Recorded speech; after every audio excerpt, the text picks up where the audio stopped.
All right, I'd like to call this public hearing for April 11th to order. Convene as the Budget Committee. Yep. The board has set aside this evening. Welcome, everybody. We've set aside this evening to hear comments on the proposed staff budget. Since there are many who wish to testify, requesting that you limit your comments to 2 minutes. The light will be green, and when it's red, it's time to wrap it up, and that would be helpful to others who want to testify. We have also scheduled 2 other listening sessions before our budget on May 23rd. One is an additional public hearing April 25th, and the other is May 9th. Which will be held in the board auditorium at the headquarters in Dixon. Child care is available in room B71. We have interpreters with us tonight. I'd like to invite them up, and they can introduce themselves and indicate where they're located in the room.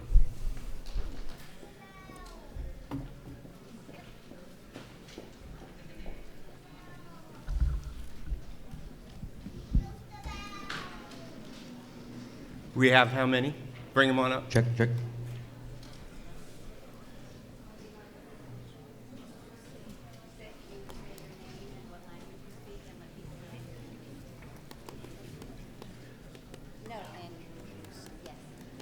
السلام عليكم magacayga aamino waaye haddaad turjumaan u baahataan dhinacaasaan joogaa Soomaali. Hello, my name is Wayne and I'm here for the Chinese interpreter. 我係講中文嘅，中文翻譯姓陳嘅。如果需要嘅話，我喺嗰度。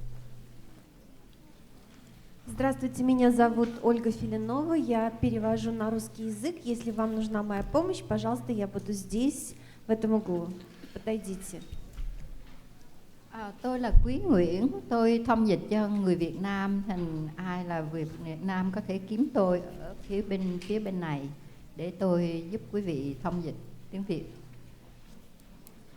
Hello， 我係 Sylvia， 有中文需要嘅請到依邊。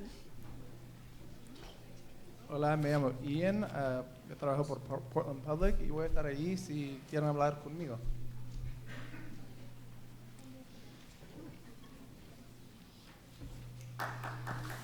Thank you.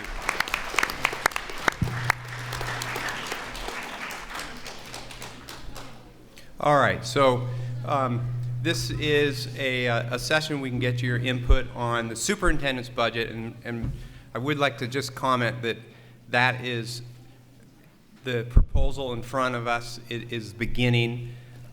It's not the end of this process, and so input tonight and thoughtful consideration will be put going as we go forth. Ms. Powell, and I think we'd like to call up students first who have come to testify. So Ms. Powell, can you call up the first 2?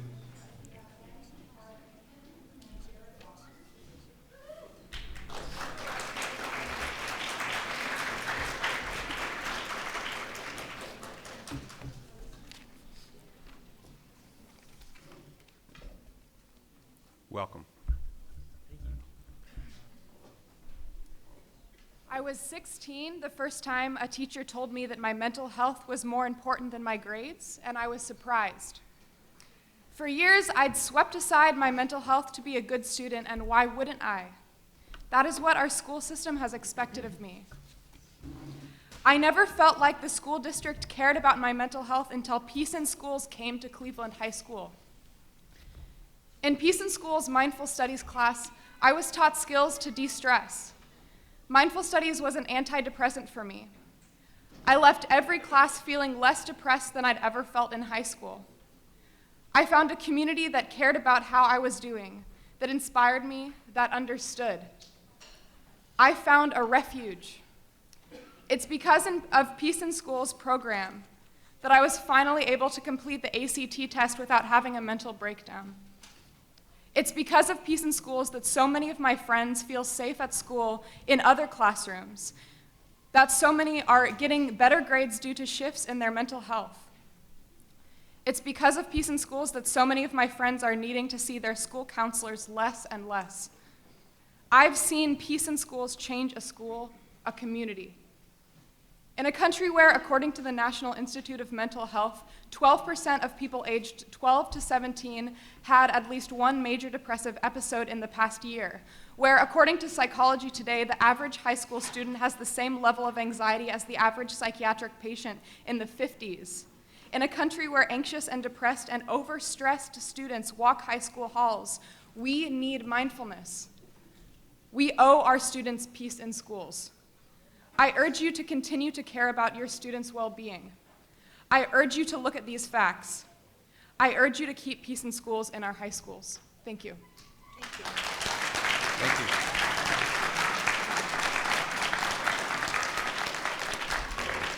Okay, I'd like to thank you for letting me come and speak. When I began my Go ahead and state your name. Oh, I'm Jared Watson. When I began my junior year, I was kind of a mess. What had always got me through middle school and the first 2 years of my high school wasn't working anymore. My former A's were now B's and C's, and I was finding it harder and harder to cope in my daily life. Many of my friends were going through the same thing. And then our counselors, specifically with me, my counselor recommended that I take mindful studies my next year. So beginning of junior, I began to take it. And at first, I had many misconceptions about what mindful studies was, what meditation was, as I think many of us do.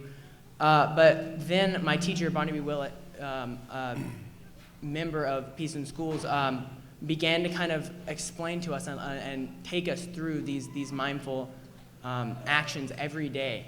And slowly, I began to realize that what I found as important, all those big problems that so many high schools think are giant, weren't actually that big, and that it was our brains and our minds and the society that we lived in that was hyping it up so much. A football player took the class for a semester. I've been in it for 2 years. I love it so much. But he took it for a semester, and he talked about how the pain that he felt on the field getting tackled or getting hit hurt less when he was mindful with it, because it became less of a mental thing and more of just the physical pain. So many people, it's been a safe space for so many people, so many of my friends. I, after 6 months, was able to get off depression meds that I had been on for a year just because of the impact that it had on me. The Portland Public Schools stated that teens' well-being was one of the big priorities in this budget cut, and I urge you that if Peace in Schools is your biggest ally with this priority carrying forward. Thank you. Thank you very much.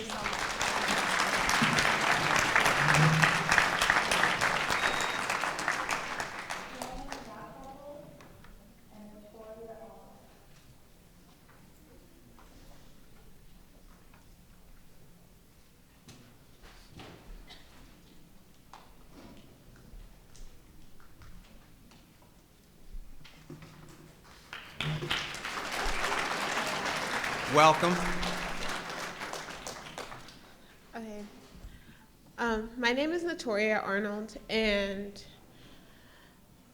mindful studies provided by Peace in Schools, I would say, saved my life. I struggle really bad with major depressive disorder and general anxiety disorder, and my family is very closed-minded to things like that, and they think it's something you just push aside and you get through. Well, I went from being a straight A student to a not passing student. And from there, I went from walking through the halls normally to not going to class, to being very depressed and suicidal. And I saw a therapist, and he suggested the Peace in Schools program at our school called Mindful Studies. And going in there, it was the first time I walked into a classroom and I didn't feel alone. First time I felt like I had some serious help, in that I wasn't stuck in a world where nobody noticed that I was sad or depressed, and there was no way I could help myself.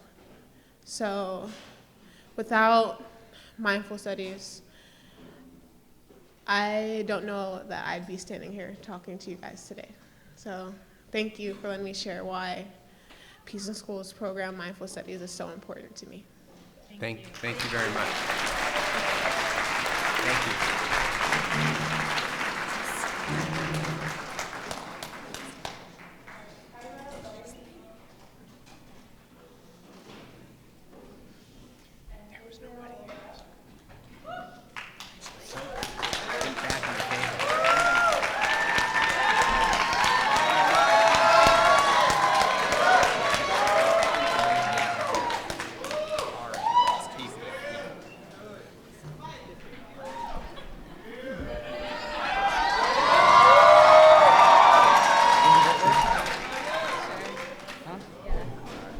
Welcome. Thank you. Hi.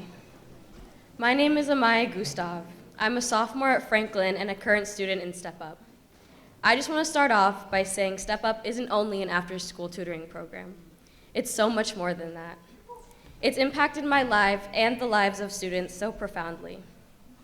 Step Up has taught us to strive, be the best we can be, and to challenge ourselves. That no matter what obstacles we come across, we can overcome them, and that no dream or goal is unattainable. As a low-income student of color, I needed that push and extra support. I was taught to take the skills that I already have and enhance them, all while gaining new ones. The staff at Step Up are aware of social issues going on today, and by providing advocacy and mentorship, I've become the outspoken, self-accepting, dedicated student I am today. I now dream big and achieve my highest. If I could go back, I'd join all over again. Thank you, board, for giving me the opportunity to speak.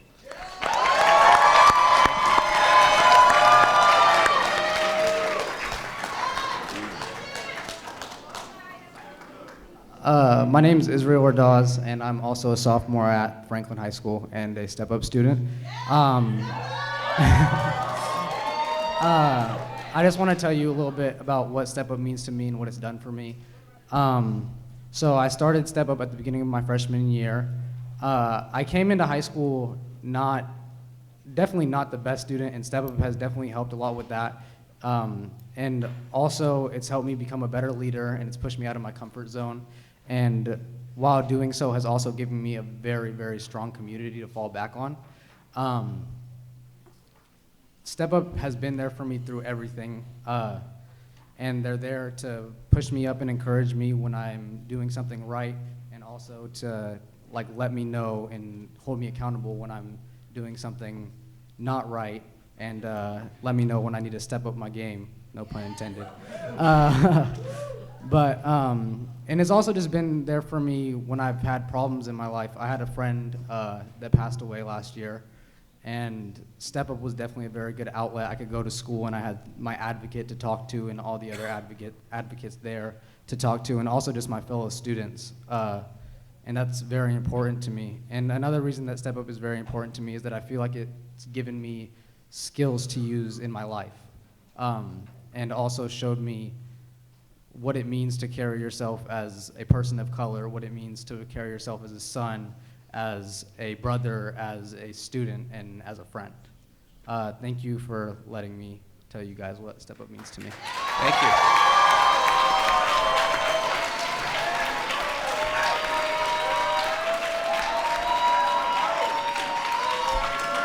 All right, Ms. Susan, who's next?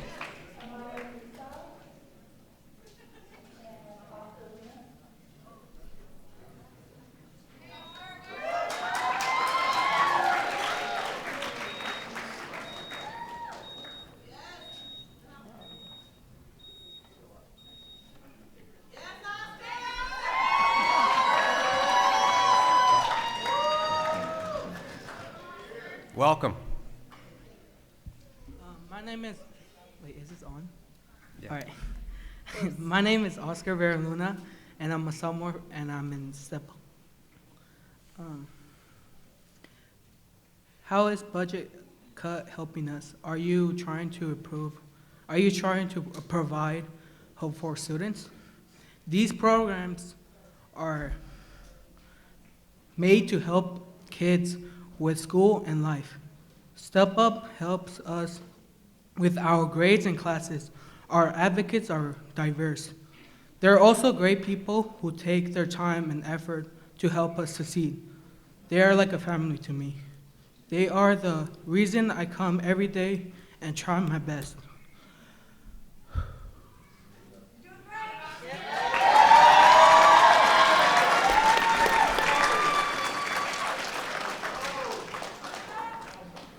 I came here to protect my family. They helped me realize that my future's dreams are possible. Please help our future by making students can enjoy and benefit these amazing programs. Step Up is only one of the kind here in Portland that that seems really, it connects students and their families in a such deep, meaningful level. Thank you.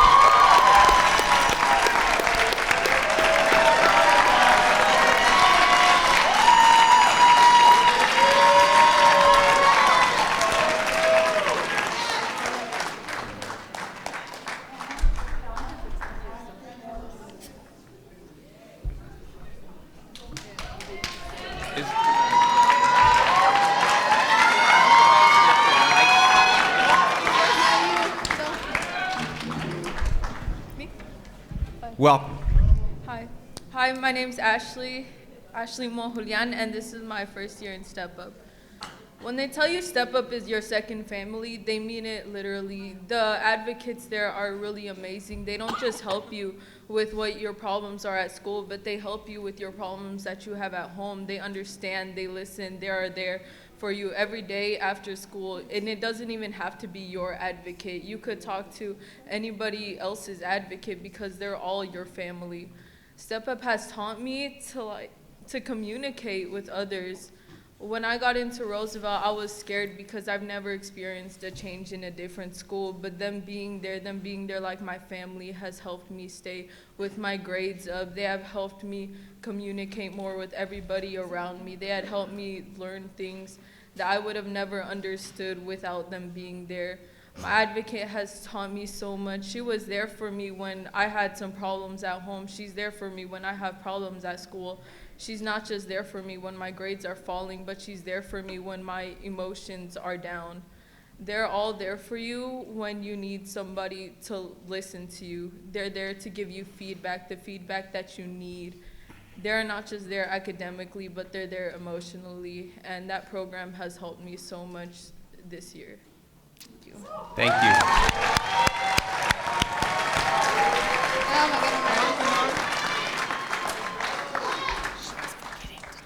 Hey buddy, my name is Hanan Jama. I'm a freshman at Roosevelt High School, and I'm currently in Step Up. Step Up is, I can't even explain it. Everything that is done for me through emotional breakdowns, through getting my grades up, I struggled a lot because I was lacking the resources I had back home. But those people, my family right there, they have my back.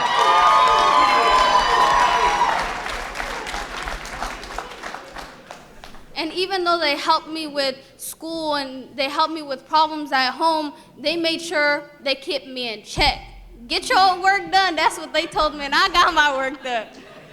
So I just would like to say I appreciate every single one of them who has helped me through everything possible. They have helped me through challenges that my teachers don't experience. And if I were to tell them, I come into a classroom and I had to put on this mask or this face that, because they've never experienced it.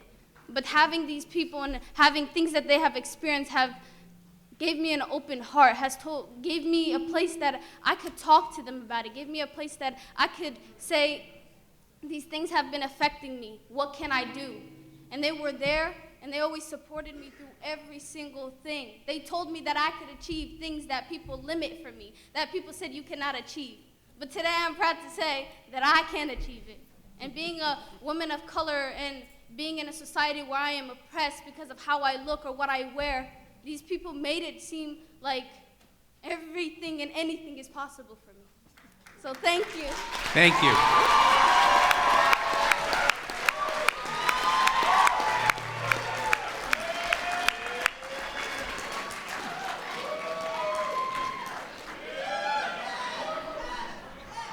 Roseanne? Just do kids for 3 hours? Will that be okay?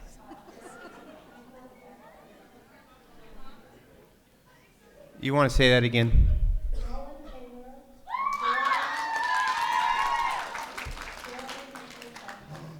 Okay. Great. And you want to reset the timer? Okay. Welcome. Hi, I'm Nolan Taylor. I'm a freshman, and I'm here to advocate for Step Up. Step Up is a community unlike anything you could ever imagine. Honestly, like me, I'm the easiest person to bully alive. I'm 5'1", I'm like 2 pounds wet, and I'm a trans person of color. But with Step Up, it's like, it's a family. And I've found people who accept me for who I am, and I found a community of people. My advocate, Lisa, it's gotten to the point we're so attached to her, me and one of my other friends calls her our Caucasian mom. She's amazing. She's helped me through so much, everything. You can't imagine how helpful she can be to you. I know that you guys have been through high school, and it's wild. It's an adventure. Adults look at you like you're beneath them. But I've never experienced that anywhere in the Step Up room. They've managed to push me without acting as if I'm below them. They've managed to call me out without acting as if I'm nothing. And that's so rare, if that makes sense. It's very hard to get that nowadays. When I have a problem with someone, or when I have a problem with the test, they're like, okay, how can we work this out? It's just honestly amazing. The general support is amazing. The people are so beautiful, and I can't lose that. I really can't. Thank you for letting me speak. Thank you.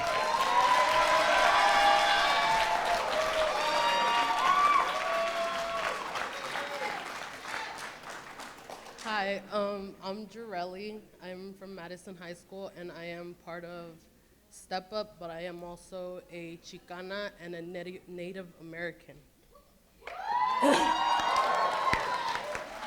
Before Step Up, I had very low grades, a low percentage of coming to school, and was suffering really bad depression.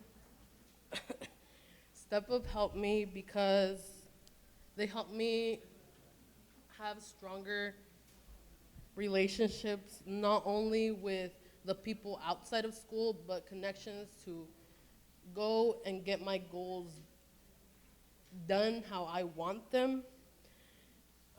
They have helped me manage my time better and increase my attendance. They have helped me find the resources that I need so I can feel like I am included inside Madison High School and Step Up in any place that I can be. I get excluded a lot, me not only for being a person of color, but also because this is my land. Maybe people may think, okay, you're not from here because you're Chicana, I am from here. Step Up has taught me how to work through tough problems, taught me I always have choices.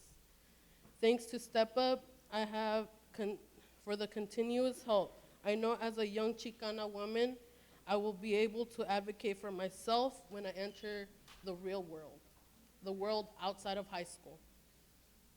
I thank Step Up a lot more than I would be able to explain, because if it weren't for them, I wouldn't be on track to graduate 2018.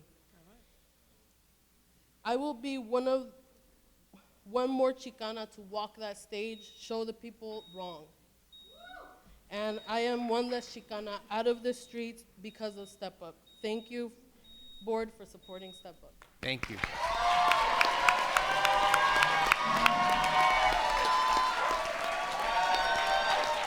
All right, who is next?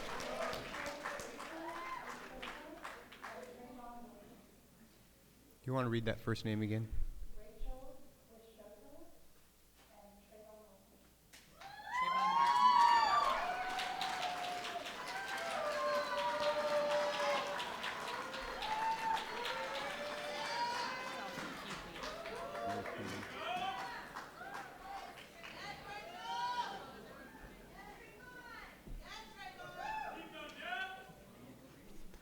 Welcome. My name is Rachel Rishato, and I am an advocate, and I'm advocating for Step Up. Can I push that closer to her? You got it. When I was a freshman here at Madison High School, and I heard about Step Up, I thought it would be a really great idea for me to join, not only to have fun or hang out with my friends, but also to help me get my work done and help me continue on with my life. Step Up is like a second family to me, and they're also a part of my family too.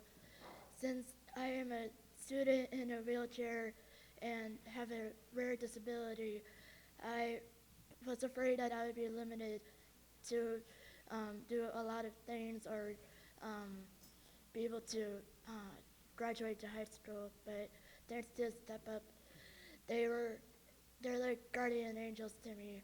And if I broke that chain with Step Up, I would have regretted it. So I'm very blessed and I'm very thankful that you're supporting Step Up. So thank you very much. Thank you.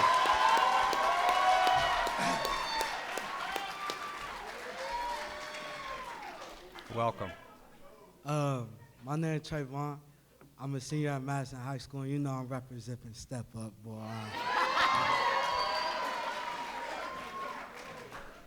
So my thing is, man, Step Up is a family. You take away Step Up, you taking away what I stand for, and I ain't cool with that.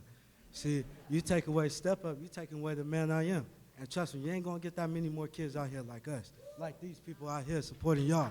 So if you take that away, you taking all of us away. That's how I feel.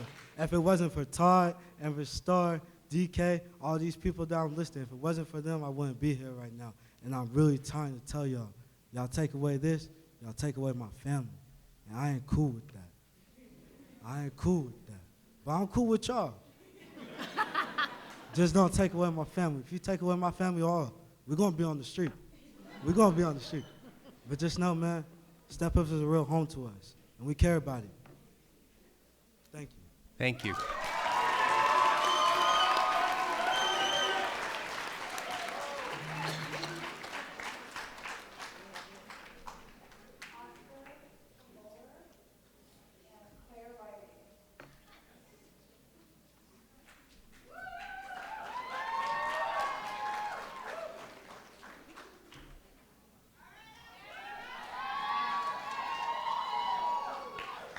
Roseanne, you want to reset the... Good. Welcome. Good afternoon. My name is Oscar Camillo Camargo. Step Up helped me a lot because I grew up in a family with a lot of gang violence around me, and I just went through a lot in life. And my dad died like 3 years ago, and Step Up was there throughout, like, when I was crying, when I needed someone, and I don't know, I just felt really lonely. And like, I had Will, my Step Up advocate from last year, and he was like a father figure to me, and he was always there helping me through grades, getting my grades right for sports. And he would always help my mom like through things that she was going through as well. He would always give me rides from here and there. So the Step Up helped me a lot. And if it wasn't for Step Up, I wouldn't be the man that I am to this day. And I appreciate everything they've done for me. And right now, I'm just kicking back, getting my grades right, and like playing football, like doing what I love, and making my mom proud, and I'm showing her who I am and like the young man that I am to this day. Thanks to my Step Up advocates, and yeah, I appreciate what they've done for me. All right. Thank you. Thank you.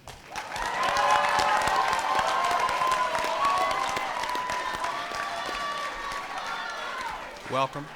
Hello. My name is Claire Riley. I'm a senior at Wilson High School, and I'm advocating for Peace in Schools, the mindfulness program. I have been part of the mindfulness program since it all started 3 years ago. And to express how much this program has affected people's lives is hard to explain. I just noticed myself just 2 seconds ago when he was speaking. I noticed my shoulders were tense. I noticed that my heart was beating really fast, and I noticed my breath was beating my breath was beating, my breath was very fast. And I took the tools that I learned from my mindfulness class. I relaxed my shoulders down. I started slowing my breath. And I felt myself being able to cope with a stressful situation.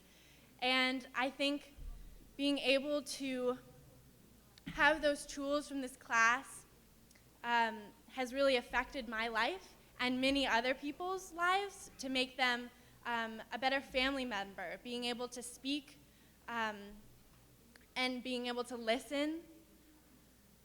Also being able to have tools when you're anxious and when you're sad, being able to have those tools has really affected me. I am also working at the elementary school close to my school. Because this program has affected me so much, I want to bring that to other kids younger than me. And I'm working with the counselor there, and I wouldn't have never been able to do that without Peace in Schools. Thank you. Thank you.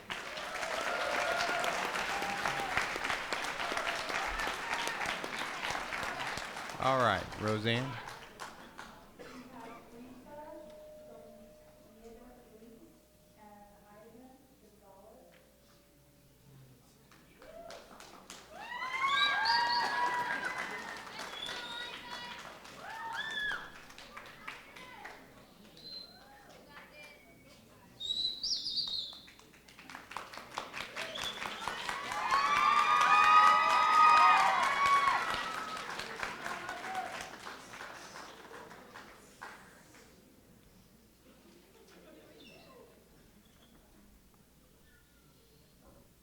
Welcome.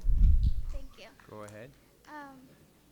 So I'm going to say it in Spanish just because I prepared it in Spanish. Can you speak into the sorry. Okay, so my name is Brisa Somilla de Ruiz.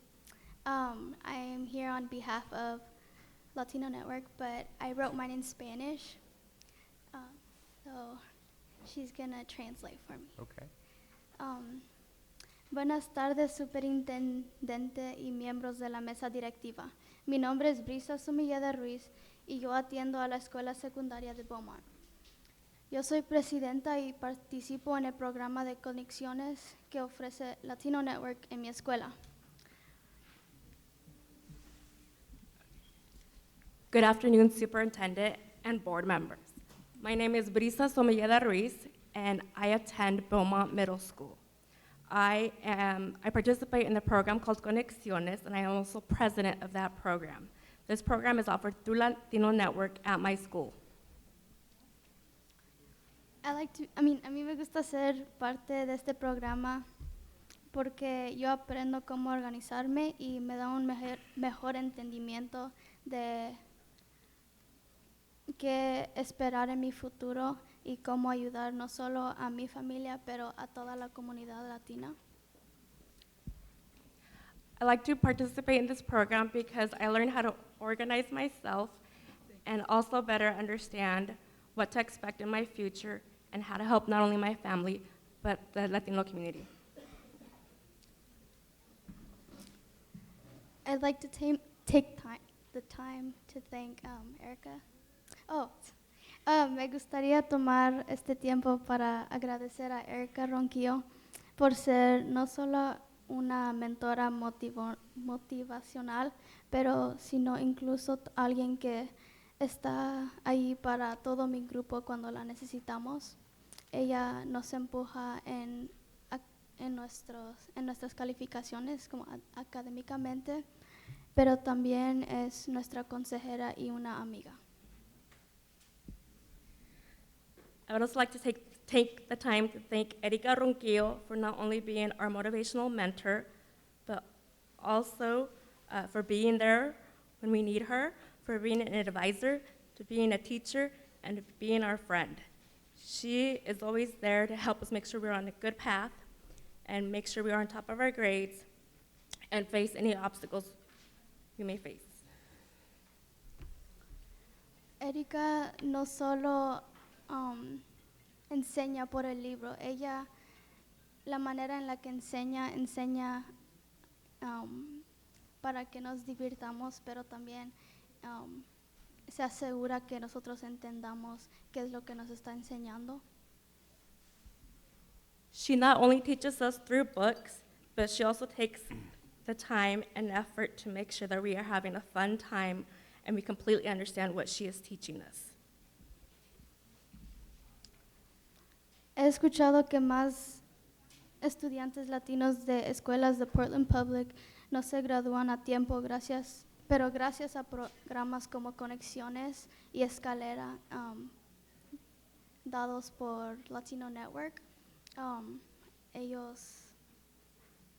ese número ha bajado. I have also heard that Latino students in Portland Public Schools graduate on time thank you to programs like Latino Network for programs such as Conexiones and Escalera, and the dropout rates have been decreasing.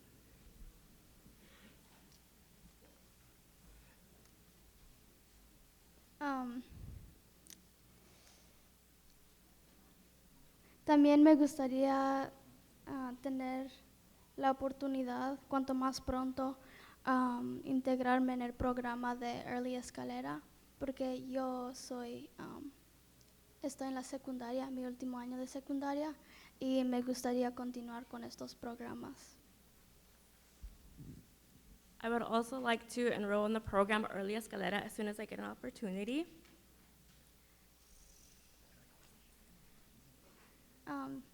También me gustaría dar las gracias a Julie Esparza Brown por representar a la comunidad latina.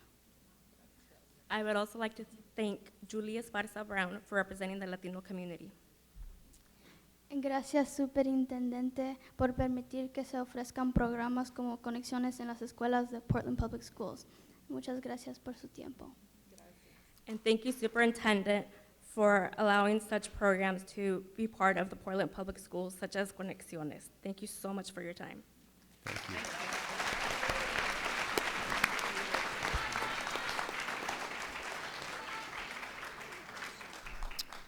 Welcome. Hello, my name is Ivan Gonzalez Mejia, and I'm here to talk about Early Escalera.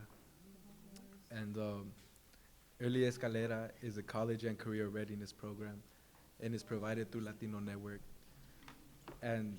But more than that, it's really a place where I can be myself with people who are like myself. You know, they understand why my morals, my values are the same as theirs, because it's a place where our cultures are the same, and not even just that, because anybody can join Escalera. It's not just for Latinos. We've accepted people who are Asian or like black, you know. It's a family. It becomes a family. We are appreciative towards anybody who steps in the room.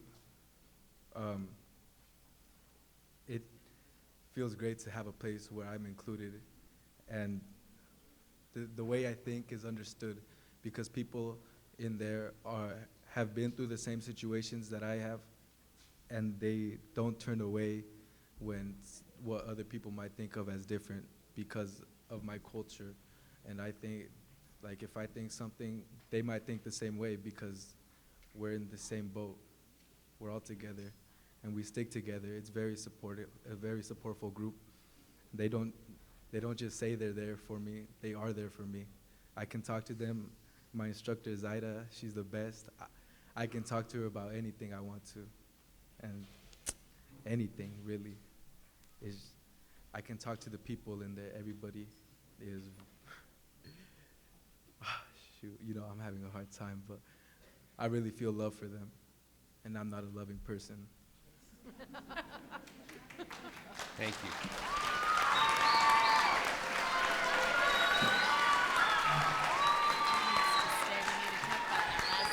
Yeah, I know.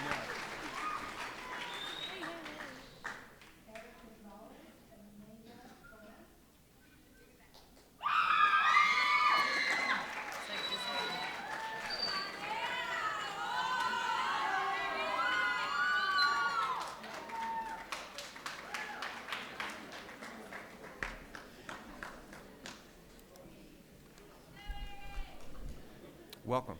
Hi, my name is Neda Gomez, and I'm a student at Lent KA. I have been at Lent for 2 years, and in those 2 years, I've had the opportunity to participate in Conexiones, a program provided by Latino Network. Conexiones has given me the tools to connect with my culture like I've never felt before. In addition, our group coordinator is like a mentor. He makes sure we are doing good in school, and when we aren't, he helps us get back to where we need to be. I strongly believe that programs like these are the ones that keep students on track to success. These programs are the ones that help students get good grades and keep them. The ones that provide somewhere to go after school instead of doing drugs or participating in criminal activity. But most of all, programs like this are the ones that help students stay in school and graduate. This is why we need to increase the amount of money they are given every year.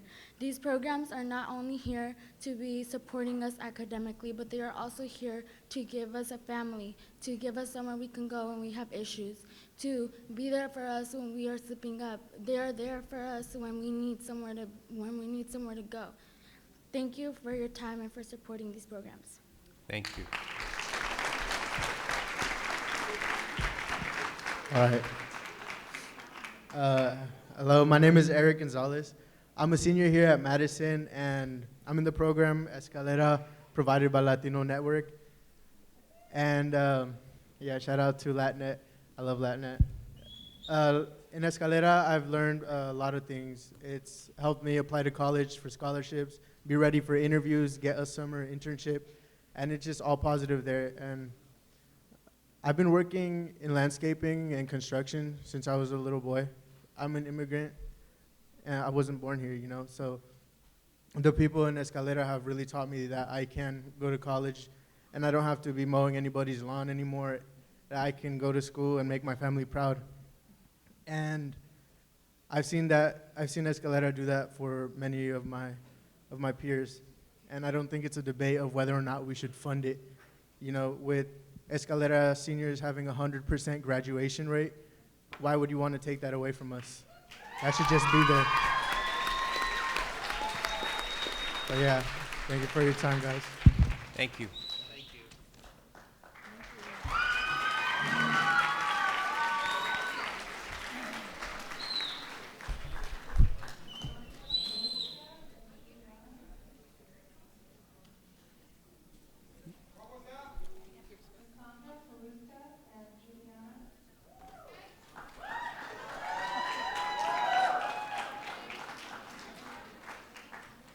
Okay, Roseanne, you want to set the mic? Thanks.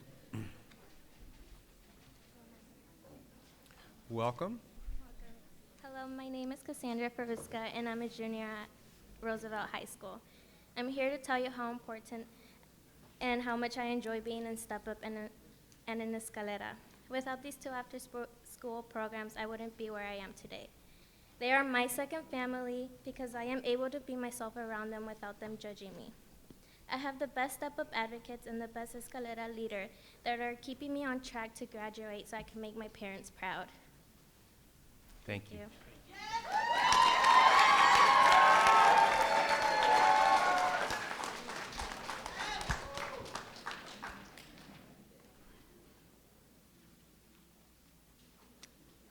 Sorry, my thing just went away.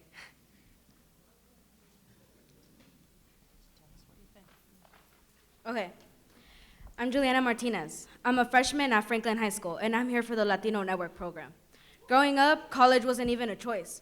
Early Escalera gave me motivation to actually start thinking about these topics. Being a third grader in a school at the Clackamas district was the worst. Getting asked why I was speaking English and being Mexican was the worst question I'd ever have to memorize. I learned that question before I learned my full ABCs. Imagine that. Imagine going to school every day and feeling as if I shouldn't even be there. Transferring to the Portland Public School District was one of the best decisions I ever decided to take.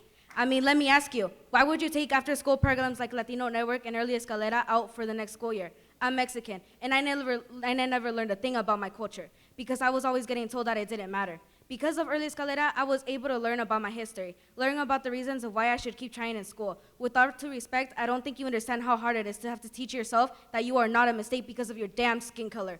with Early Escalera and Latino Network, I was able to learn that I'm not the only one that has to go through these difficult situations. Latino Network and Early Escalera have taught me to be proud of my roots and to show that the Portland Public School District is one of the best in Oregon, just for accepting me and my peers, my family, for being different.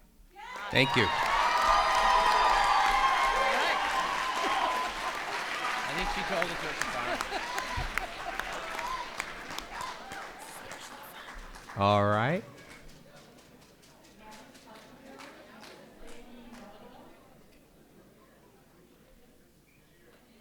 You want to read those again?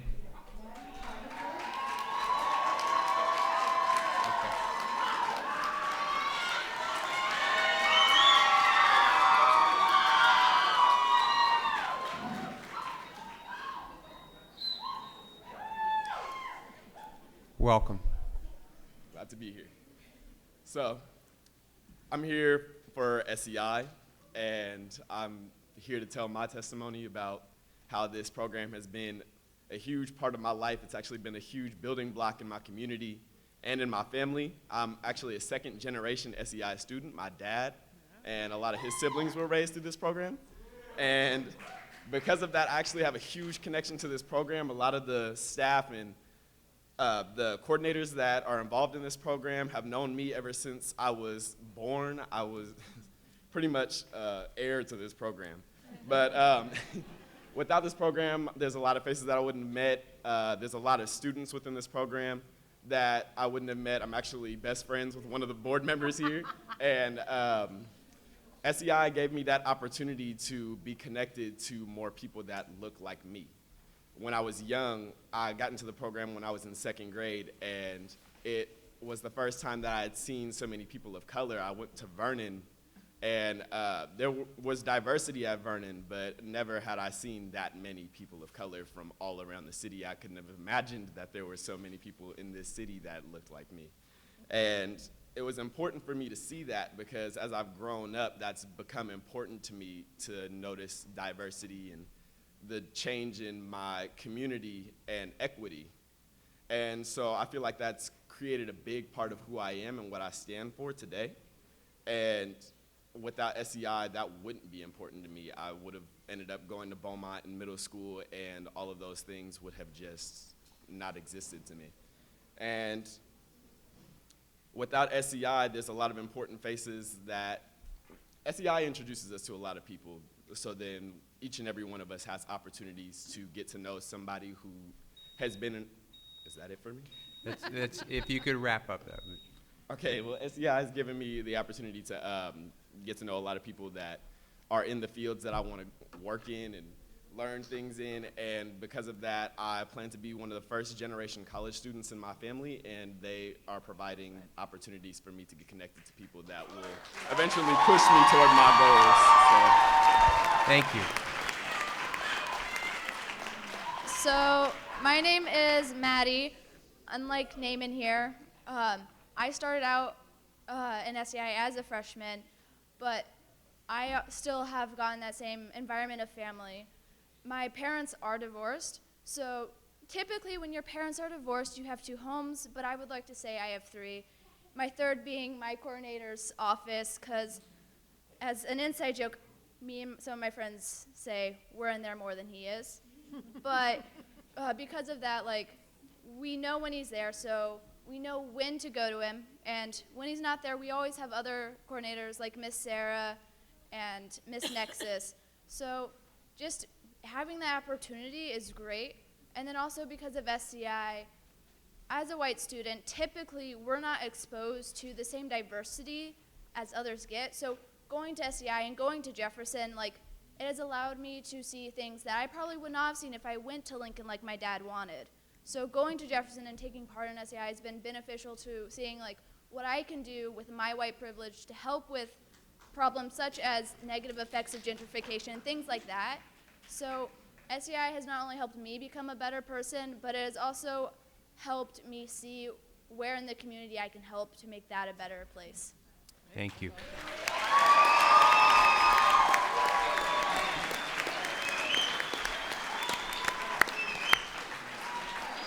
All right.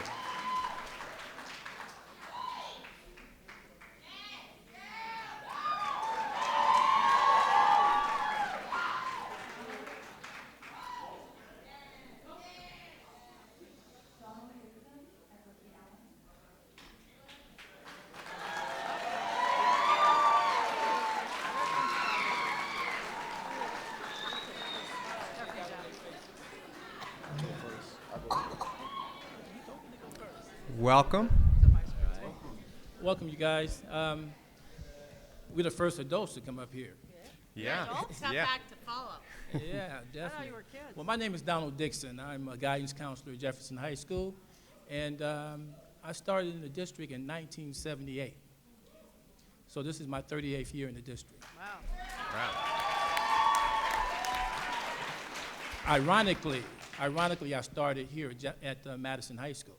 Back in 1978, I worked here from 78 to 86, and then I went to Jefferson High School, and I've been there to the present time period. So I don't know what you guys were doing 38 years ago, but I have watched those who have gone before you have to go through what you're going through right now. So it has been many trials and tribulations throughout the years, and so you can imagine all the things that I've seen that have came before me. Also, ironically, you have one of your school board students who is at Jefferson High School and also in the SEI program. One of the things that I have experienced since '86 until now, I suffered through the reconstitution of Jefferson High School in 1998. And from that time period, we went to the time period 6 years ago when those who were before you had to make a decision about Jefferson High School.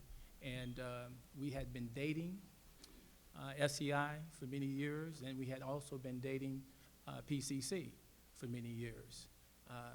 Those who came before you decided for us to consummate those marriages, okay? And so as a result, we are now married to SEI and also PCC, but the fourth part of that arm is you guys, because you guys instituted that. So it would be you guys who would undo that marriage, and you know how it is with divorces when you try to break those type of things up, okay?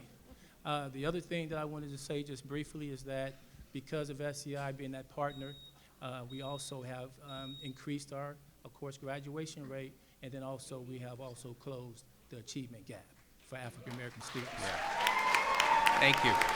Okay, and the final thing that I will say is cutting off that arm, you know, losing a limb, would be very equivalent to you cutting off the arm of the person that you have right here, who is also a representative of SEI. So that's the kind of pain that would be felt. Thank you. Thank you. Good evening, board. My name is Ricky Allen, and I am vice principal at Jefferson High School, representing Ms. Margaret Calvert. Myself, we've been there. This is our 9th year as administrators at Jefferson High School, and we'd just like to say that, you know, SEI has been a tremendous asset to Jefferson High School. As you guys know, our graduation rates have continued to climb, unprecedented numbers, and SEI has been involved with Portland Public Schools since 1981, and they have raised millions of dollars to support Portland Public Schools, millions of dollars. And so for Portland Public Schools now to contribute and be a part of assisting and supporting SEI, I mean, success. I mean, we're continuing to have success. If, you know, something's not broken, you know, please don't try to fix it by doing something that doesn't make a lot of sense.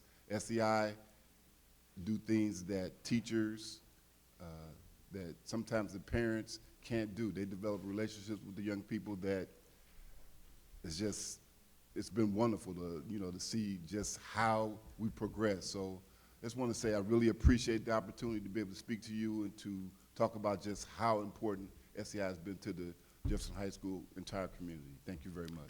Thank you.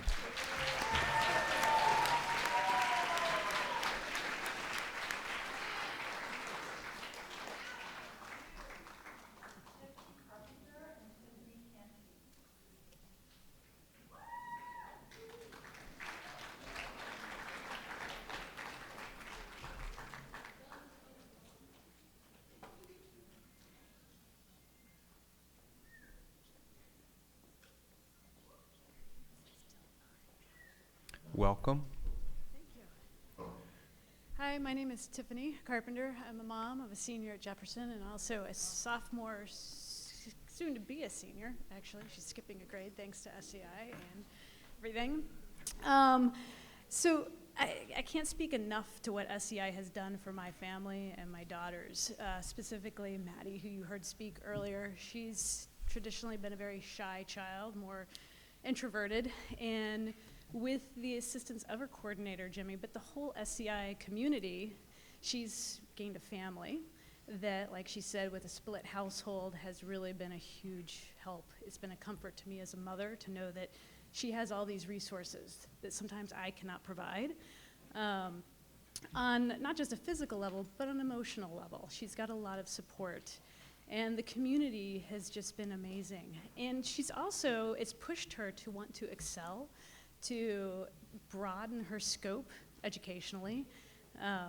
She's always known there's been a push to go to college, but she has taken more initiative and drive to direct herself independently towards that. And I have SCI to thank for all of that. If she had not gone to Jefferson, she wouldn't be able to get into the SCI program. And I think it's so valuable to have that option for kids that haven't already gotten into it. It's just been amazing. So thank you for hearing me. And yeah, I hope the funding continues for this program. Thank you.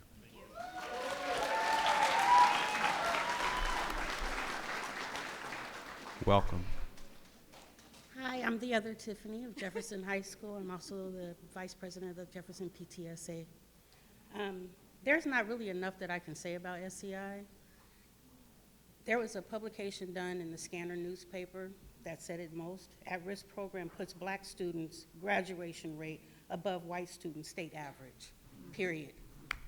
If you can't recognize that as an option, then something is truly wrong. These kids deserve this program and the one that's behind me. I'm not familiar with it, but I am familiar with SCI. And I know I have twin daughters that are very involved with it. They're graduating high in their class. I have coordinators, Jimmy and Sarah, along with other coordinators. It has been a part of my life for 20 plus years. I'm not gonna say my age. We know I have seniors, we'll leave it at that. But I was around when they started on Broadway, and it's still here. So that tells you the strength. The numbers are growing, the kids are successful, and they deserve it.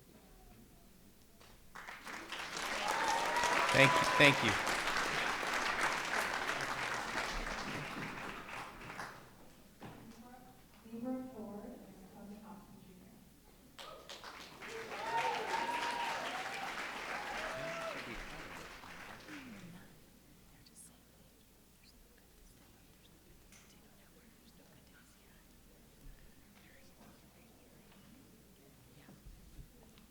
Good afternoon, Tony Hobson Jr. Welcome. Here from Lieber Ford. Lieber has a little bit more to say, so I'm going to give my 2 minutes to her so that we don't take all you guys' time. Okay. Good afternoon. My name is Lieber Ford, and I'm the Chief Operating Officer at SCI. We want to first say that they who speak of equity must do equity. Equity cannot be done without doing the action. So we congratulate you on committing yourself to equity in everything that you've documented and everything that you're doing and all the work that you've committed to in partnership up until now with this difficult decision that we know you have. We recognize that there is a huge disparity with poor children and also children of color that we have to continue to work on through our district partnerships, our individual school partnerships, and also with culturally specific organizations like Self-Enhancement that provide you with successful outcomes. There are two things that we want to make sure that you understand from us why we feel cutting our programs or any after-school programs is just not an option. First and foremost, SEI specifically has helped you increase graduation rates at an unprecedented level. At Jefferson High School, there are things that have been done that were considered impossible, and we have been a part of that possibility. Secondly, we contribute almost $3.2 million to your district that leverages city, county, state, and private funds that either your commissioners and your city council people cannot provide you or will not provide you. So for every dollar that you've given us, we have not only given you sweat equity in our staff, sitting with all of these students that you have heard from, but we have given you back $2.10. So we are asking you, And we are pleading with you, and we highly encourage you, wherever you look to cut, do not look at SEI.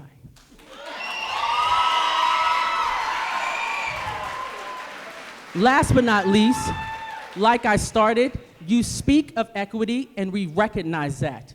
But you must do equity in order to have equity. And without anything being said, you don't have to listen to anything I said to you today, because all of your data speaks to the success at SEI. Thank you.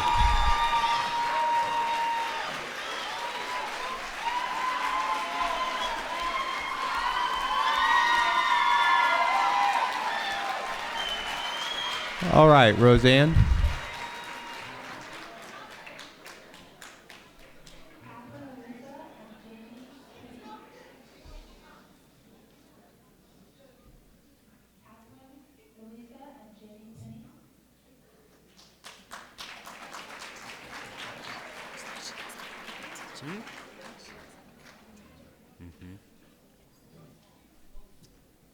Welcome. Evening. Thank you. My name is Catherine Larissa. I have taught physical education for 30 years and the past 18 in PPS. You should have one of these in front of you that I put in on the tables so you can refer to them as I refer to the different pages. Exercise is good for the brain. It increases brain development. John Rady, an internationally recognized psychiatrist, neuroscientist, and Harvard researcher, has done extensive studies on the effects of vigorous activity on the brain. He has used exercise to treat depression, anxiety, ADHD, and several other disorders. Through his studies and the work of other researchers, we have learned that physical activity increases the production of neurotransmitters in the brain. It is a fact that these proteins stimulate the production of brain cells. One in particular is called brain-derived neurotrophic factor, or BDNF. BDNF has been dubbed the miracle grow of the brain, and that is on the second page. The more physical activity a child has, the more BDNF produced, thus an increase in the development of brain cells. In addition to this increase is the effect it has on the frontal lobe of a child's brain. This is the part of the brain responsible for executive functioning. It's called the CEO of the brain, meaning that it is responsible for the organization of thoughts, maintaining focus, and working memory. Exercise turns on the frontal lobe in children. During the course of Dr. Rady's research, he heard about a school district in Naperville, Illinois that had totally changed their high school PE program. This move was made to improve fitness levels in students. Students started to learn more about heart rate monitors, treadmills, and elliptical trainers than they did bats and balls. Something interesting happened. The results of fitness testing showed that students' health and wellness improved, but what was unexpected was a direct correlation between fitness levels and other standardized academic test scores. Test scores went up. The fact that the Naperville District 203 is an affluent community was brought up, and people considered this as a reason for the increased test scores. So the same PE program, vigorous daily programming was taken to an inner city school district whose students came from a low socioeconomic status. After approximately 4 months of the new PE program, other academic test scores revealed the same outcomes of those in District 203. The students were participating in a program that still offered traditional sports as District 203 does, but were engaged in moderate to vigorous physical activity during their classes. Naperville took the testing one step further. Ma'am, I think you need to wrap it up. Every 3 years, countries participate in an international exam to see how they rate among the smartest countries in the world.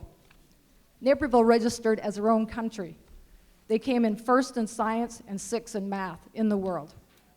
I'd like you to go to the last page, the second to the last page of this handout, because I feel this is extremely important that you see this last graph. Okay. This is data from Portland Public School District, and it shows level of PE minutes and how they correlate to test scores. If you look at the bottom graph, blue indicates passing scores. All right, I'm gonna say thank you, and we have this information. Okay, what Thank I you. have here, folks, that I want you to know is low SES schools in Portland Public School District in 3rd, 4th, and 5th grade in 2014 and 15, kids who had minutes of PE, 25 minutes or less, Okay, ma'am, thank scored you. the lowest. Students who had 75 to 90 minutes per week in PPS Thank scored you. the highest. All right. It truly indicates that vigorous physical activity will improve academic achievement in our children in PPS, and they deserve it. Thank you. Welcome. Hello. Can you hear me? Thanks. Hi, I'm Jamie Penny. I am a nurse up at OHSU, and I'm here also on behalf of my wife, who is a nurse at OHSU. As nurses, we have a couple kids at Bridger and a third one coming, and I'm also a product of Wilson High School, all Trojans. So as nurses, we have a vested interest in public health, and we actually are very interested in and supportive of exercise programs and that sort of thing. I'd like to make a comment about the PE situation and the proposed cuts. First of all, there are a lot of already documented, obviously, data-driven ideas behind the success rates in schools and PE time that children get. So there are a number of great factors that PE sort of helps. It reduces the rate of obesity and chronic diseases, diabetes, cardiovascular disease, that sort of thing. It helps us combat childhood obesity, but it also has academic performance stuff, achievement boosters such as academic behavior, time on task, ability to concentrate. And most of these things that I'm talking about right now are data-driven just assertions. I've got sources if you'd like them, but you have the data already. The one thing that I would like to say is that it's absurd that the budget cuts as proposed are not even going to meet the standards for House Bill 3141. So I don't understand why you'd be in direct defiance of the law. And then also, in the discussion of this whole thing, it's been stated by the board that the cuts as proposed are not really reflective of what you believe the value of all these programs is. And I would like to argue that because your budget proposed is a fiscal representation of your priorities. And for you to tell us that that is not something that you value and then defund it is ridiculous. Thank you.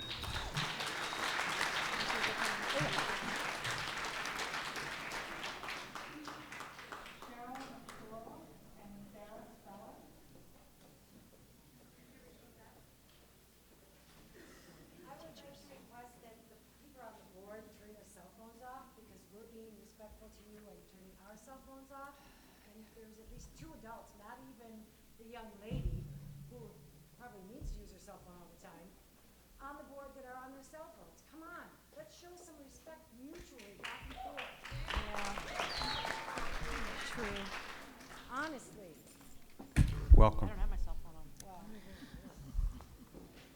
Cheryl McClure. I'm here to speak about a unilateral decision that was made regarding cuts to PE. This decision has been made by PPS administration many times during my 18-year tenure as a teacher in this district. The research supporting PE has been around so long that it's no longer new information, rather it's common knowledge. It's understood by the general public, not just the scientific community, that there are significant relationships between physical activity, good health, brain function, and learning. Why then do district administrators always put PE on the chopping block first?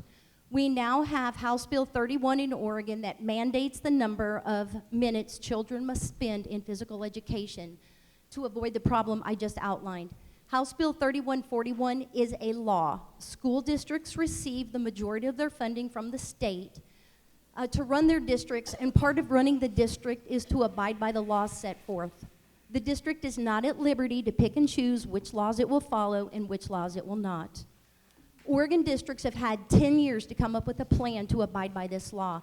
I myself have been on committees that generated ideas to make it happen, taking into account unique situations, schools' unique situations, so I know it can be done. I leave you with the following thoughts. In 30 years of teaching PE, I have been witness to a phenomenon that cannot be ignored. My students repeatedly tell me they love me, that my class is their favorite class. I have come to realize it is not me they love. Well, maybe a little bit. What they love is how they feel when they leave my class. Students learn content through structured movement. Also, over the years, many parents have shared with me that their child's favorite class is PE. And PE is the reason their child even comes to school. Can we afford to ignore this?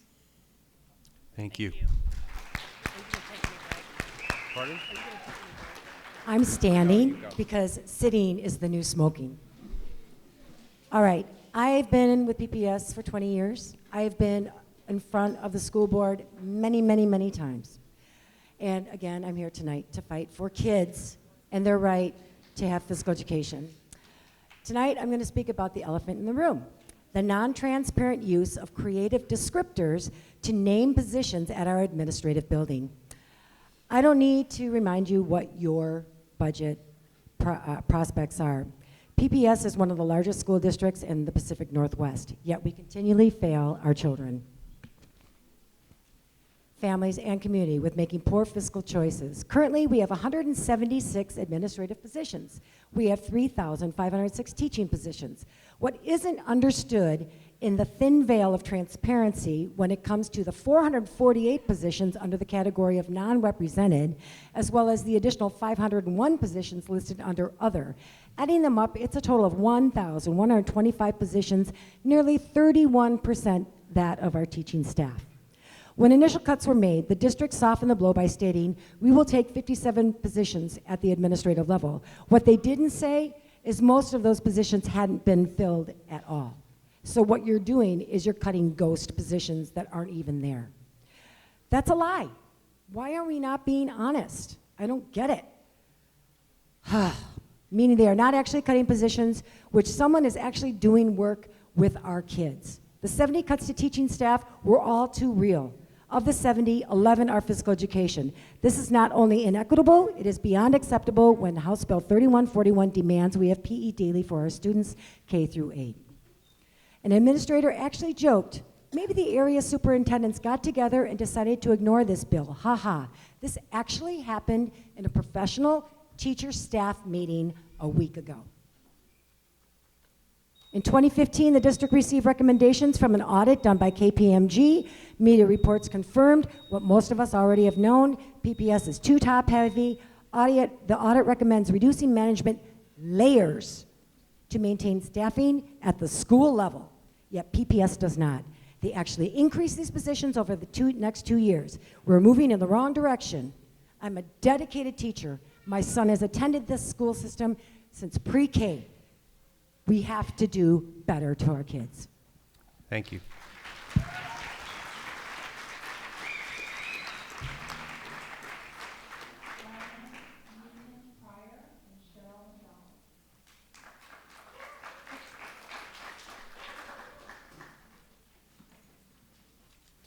Welcome. Hi, I'm Diane. Dear board members, I know you must share my frustration at never having enough to adequately staff our schools. There is so very little we can do. We can't fix PERS, and we can't play video poker all day to fund our schools. But here is something that we can do. We can decide to keep our libraries open full-time with a proven and already successful strategy by simply including full-time library assistants in this year's budget.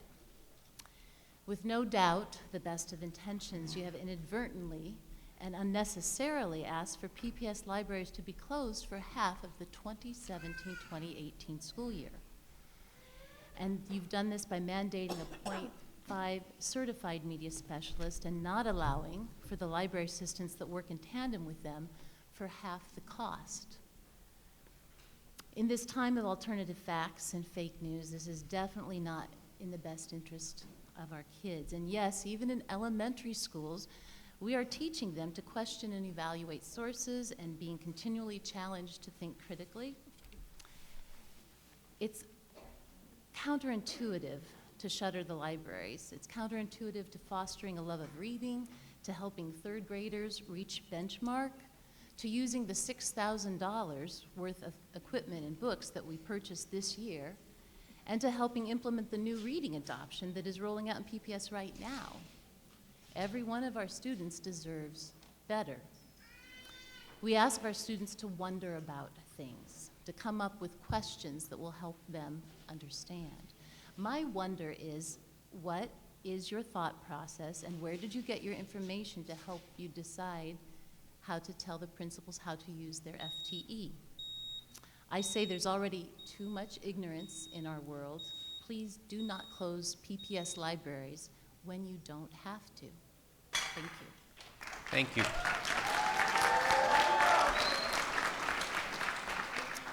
Good evening, board members. My name is Cheryl McDonald. I've been a PPS library assistant for 20 years.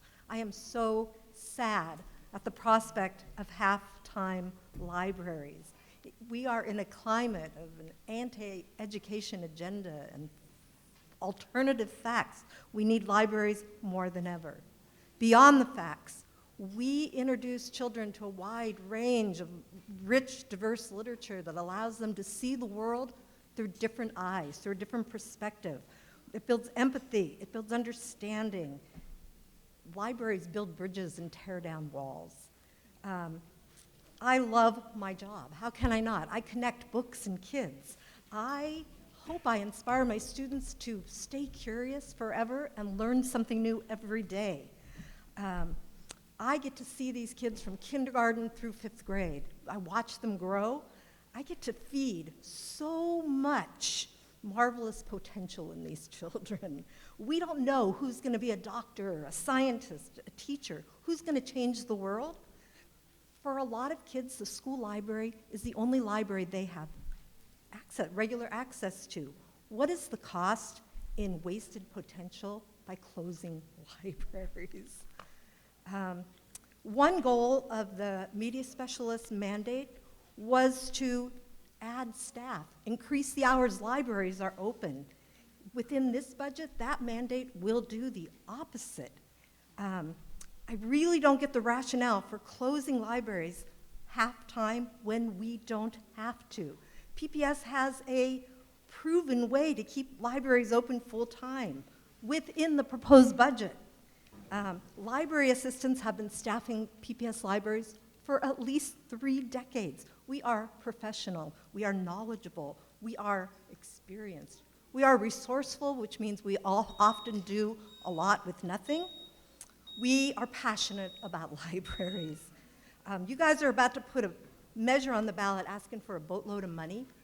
Taxpayers and parents deserve to know PPS is spending the funds it has in the most effective way. And the answer is simple. Let principals use their library FTE in the way that serves their students and not force them into a one-size-fits-all mandate. Thank you, and happy National Library Week.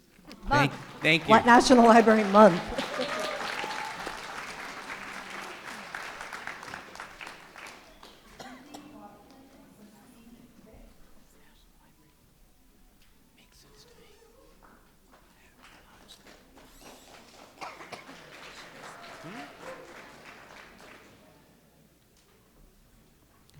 Welcome. Thank you. I'm here to talk about the mindfulness program at Portland. I'm here to talk about the mindfulness program and how important I think it is. I'm a parent. I have 2 kids. I'm fortunate to have 2 kids at PPS, a senior and a sophomore. And mindfulness has changed our family's life. That program has been life-changing for my son. I got a call one night a couple years ago from one of his friends wanting me to go check on him because they were afraid he was going to hurt himself. He went through 4 or 5 different antidepressants, and the only thing that really stuck was this program. The tools and the skills he learned in this program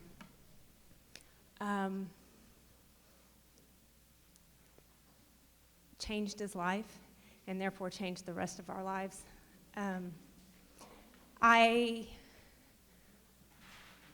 There are kids all throughout the school. I talk to parents, they talk about all these kids have anxiety and depression.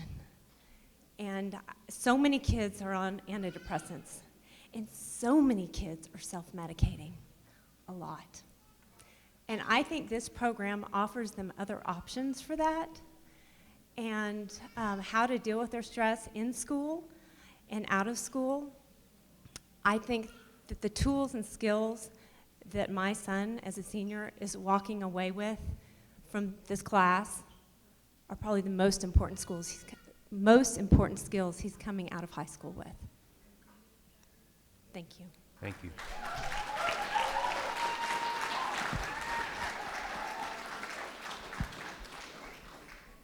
My name's Christine Spix, and I'm here on behalf of Vestal Elementary. I'm here as a concerned parent and community member for Vestal K-8. Currently, our elementary school students do not receive visual arts. Thankfully, all of our students receive music weekly from our amazing music teacher. In researching offerings for art and music at K-8 Title I schools on the east side, it was discovered that 9 out of 12 offer both art and music to all their students at least once weekly. With this proposed budget cut, our elementary students at Vestal will receive no music, and our middle school students no visual arts. Also, our media specialist is being cut to half-time, which only allows access to checking out books, which will deny our students the more important skills and tools needed to be successful in our ever-growing age of technology. We will also be losing our amazing restorative justice coordinator, and I do not know how we will be able to continue this program without her. In our Montevilla neighborhood, we are fortunate enough to have support of community partners such as the Montevilla Jazz Festival and the Monteschool Music Foundation, which started a couple of years ago. This foundation gives back to our school each year, not only financially, but by inspiring our students through guitar lessons. This is a partnership that is vital not only to our school, but to our community as a whole, to inspire our children and each other. There's a general lack of inspiration around our school, which I am forced to think might be linked to being a pilot school for the inclusivity program. We are one of 3 schools in PPS piloting this program. And as much as I support the important work that's being done around inclusion, I feel that the time, energy, and resources focus so much on disciplining children that there is a lack of inspiration for our students. We need to ensure that our high-need students have the educational and enrichment opportunities that prepare them to be successful in high school and beyond. It must be comparable to what students at K-5 middle school receive. I implore you to take a hard, close look at the obvious inequity that is happening at Vestal K-8. Our students and families cannot afford to wait much longer.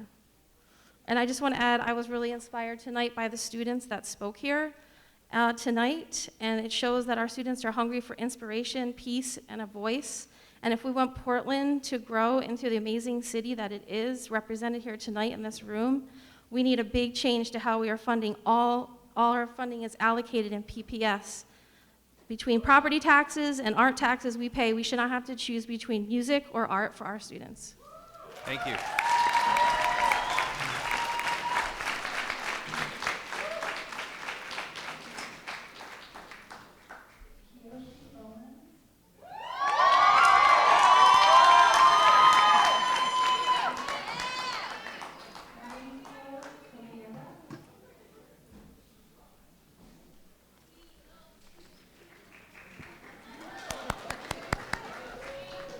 Welcome.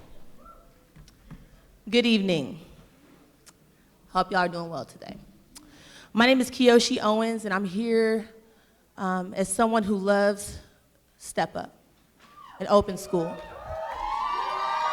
Step up, let's go.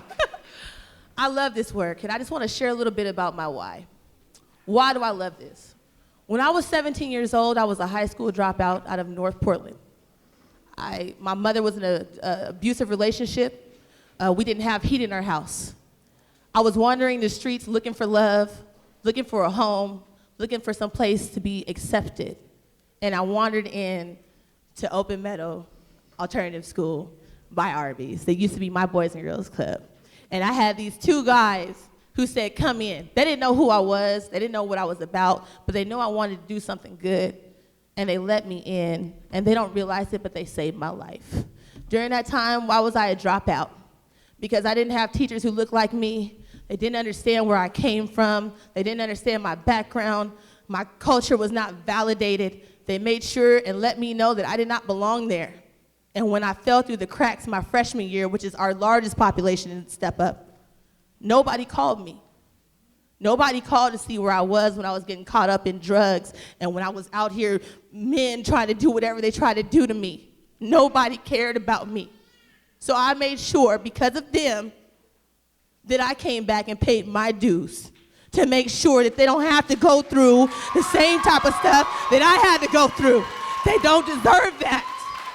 And with millions and billions of dollars of marijuana going on in this state right now and lottery funds, we need to be making some partnerships because the money should not be coming on the backs of our kids, not on the backs of black and brown kids as a lot of things have been built on. It's time for that to stop. And y'all have the opportunity to do that. So that being said, I love Step Up. It deserves to stay here. That is not where your cuts are going to come from today, okay? Because these kids are amazing. They're brilliant. They deserve an opportunity. And with gentrification in the whitest city in the United States going on right now, they need some type of consistency. They need consistency. So y'all have the opportunity to provide that. And I just hope that y'all take that into consideration so they can sit up here at this table, hopefully never again. I hope that this never happens again. Thank you. You know, thank you. Thank you.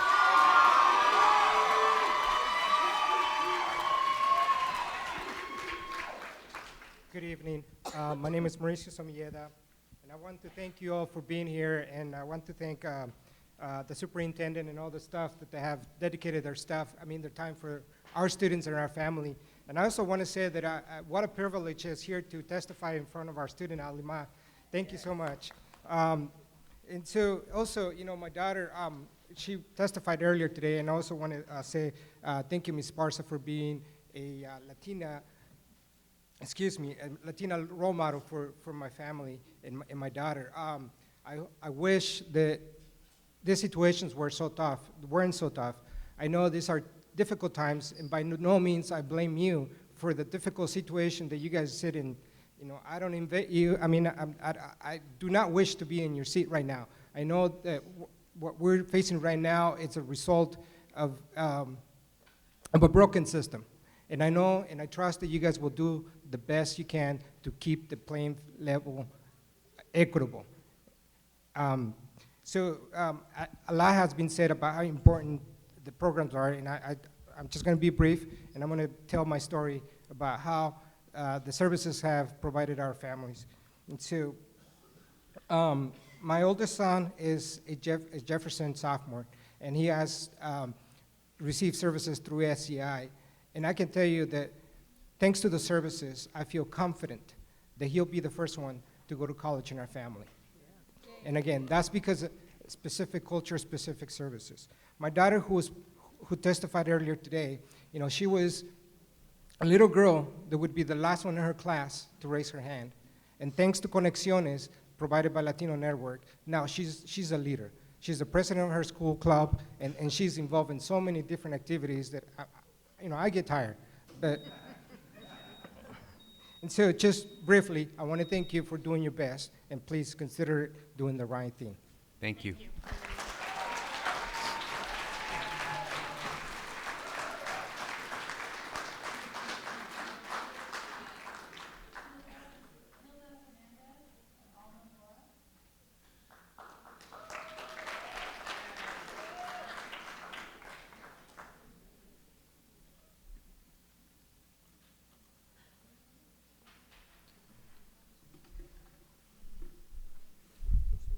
Welcome.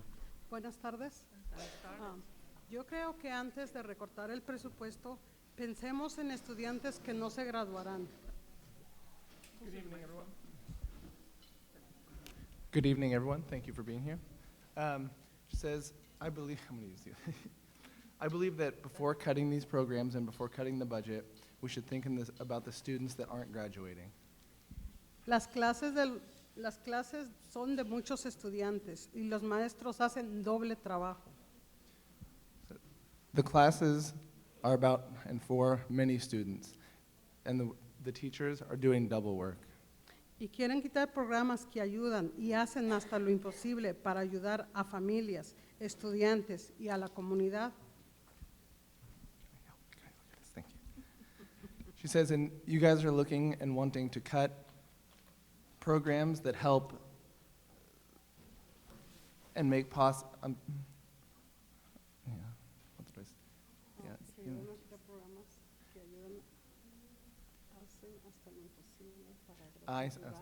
You guys are wanting to cut programs that help the impossible, that helps what is impossible to help families, students, and communities.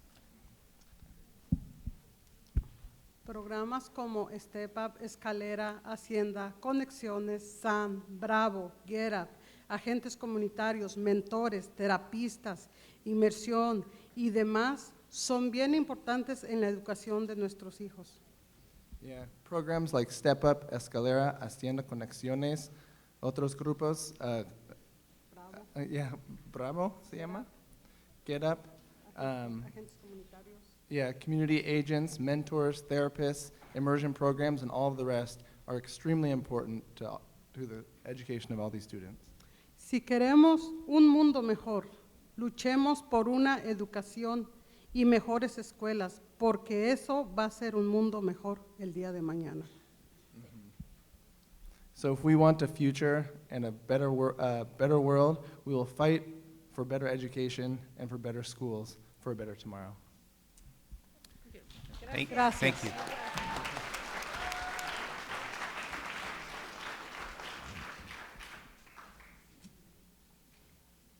Buenas tardes, miembros de la mesa directiva de Portland Public School.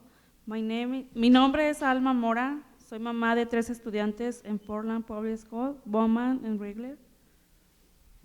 Good evening, board members of Portland Public Schools. My name is Alma Mora. I am a mom of 3 students in the Portland Public Schools, Beaumont and Wrigley. Yo estoy aquí para agradecerles el apoyo que le han brindado a organizaciones que trabajan con comunidades de color. I am here to thank you for the support that you have provided to organizations that work with communities of color. Yo soy participante de un programa llamado Colegio de Padres y mi hijo es participante en el programa de Conexiones y mis otros hijos son parte del programa de SAN. Todos estos programas son parte del Latino Network gracias al apoyo del distrito escolar. I am a participant in a program called Colegio de Padres.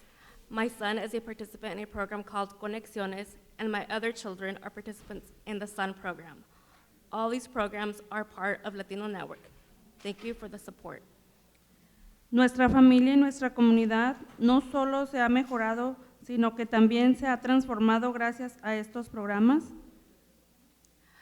Not only our family, but our community has gotten better, but they have also been transformed. Thank you to all these programs. Y gracias a Julia Esparza por representar a la comunidad latina. Thank you, Julie Esparza, for representing the Latino community. Thank you.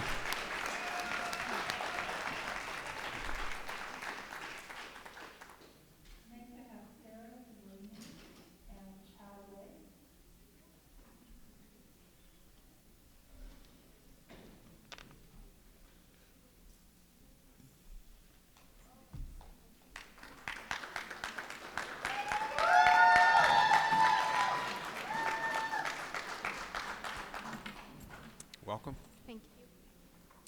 Good evening. My name is Sarah Delaney, and I work as a Sun Site Manager at Madison High School through Immigrant Refugee Community Organization, IRCO. Tonight, I'd like to talk about the invaluable role of community partnerships within Portland Public Schools. I'd first like to thank PPS for their ongoing support of IRCO Sun, Latino Network, and Open School.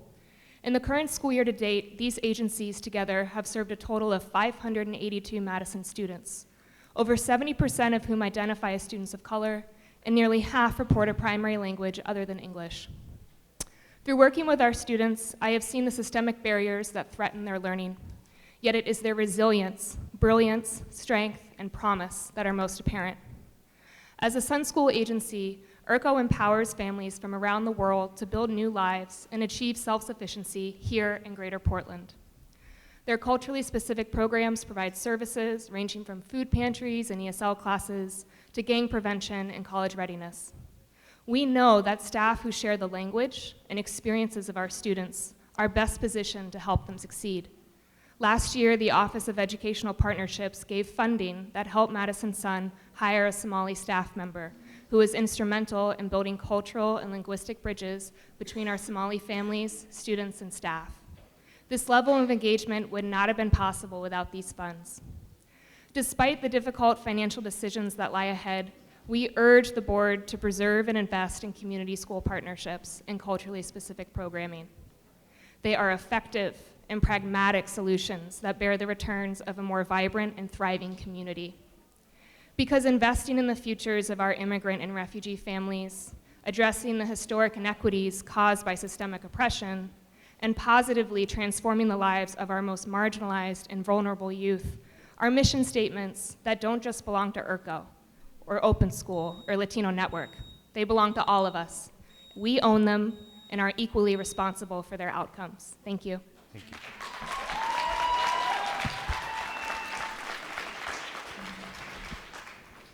Good evening. My name is Chow Lee, and I'm also a Sunsite coordinator at Jason Lee School, right down the street. And I wanted to come today to talk to you about the collaborations we have with community partners, such as ERCO culturally specific programs. I'm here to talk about my school in particular. We're an API Sun School, so it's predominantly a large population of Vietnamese families. Prior to ERCO being at our school, we only had one half-time classroom EA to work with over 100 Vietnamese families. Because of our collaborations with ERCO-specific, culturally specific programs, we now have 3 case managers, 2 who work specifically with youth after school, English language learners, helping them close the achievement gap, so learning English skills, reading, and math. And we also have a Vietnamese family and community engagement specialist, which is our FACES program, who has been working with our Vietnamese families to engage in schools. So prior to all of these ERCO staff members being there, families really felt left out and not a part of our community. So with our FACES program, we were able to have our Lunar New Year event in February, and it was one of the biggest events that our school has ever had. We had over 450 families come. Every year we rotate with Festal and Lent as well. And so FACES is in many schools, and you'll hear a little bit more about those folks and parents later. I just wanted to thank you for your funding and for your support and giving our families a voice. I know right now with our nation's flux, I guess, and our immigrant families feeling left out and excluded, FACES is a good way for them to feel empowered, and you're giving them a voice by funding those programs. Thank you. Thank you.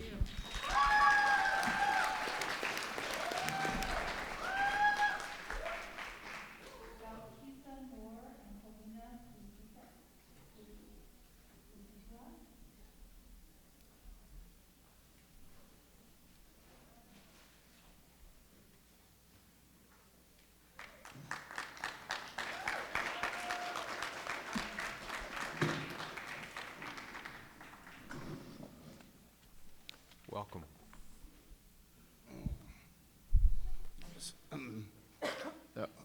Good evening, board. My name is Kolini Fusitoa.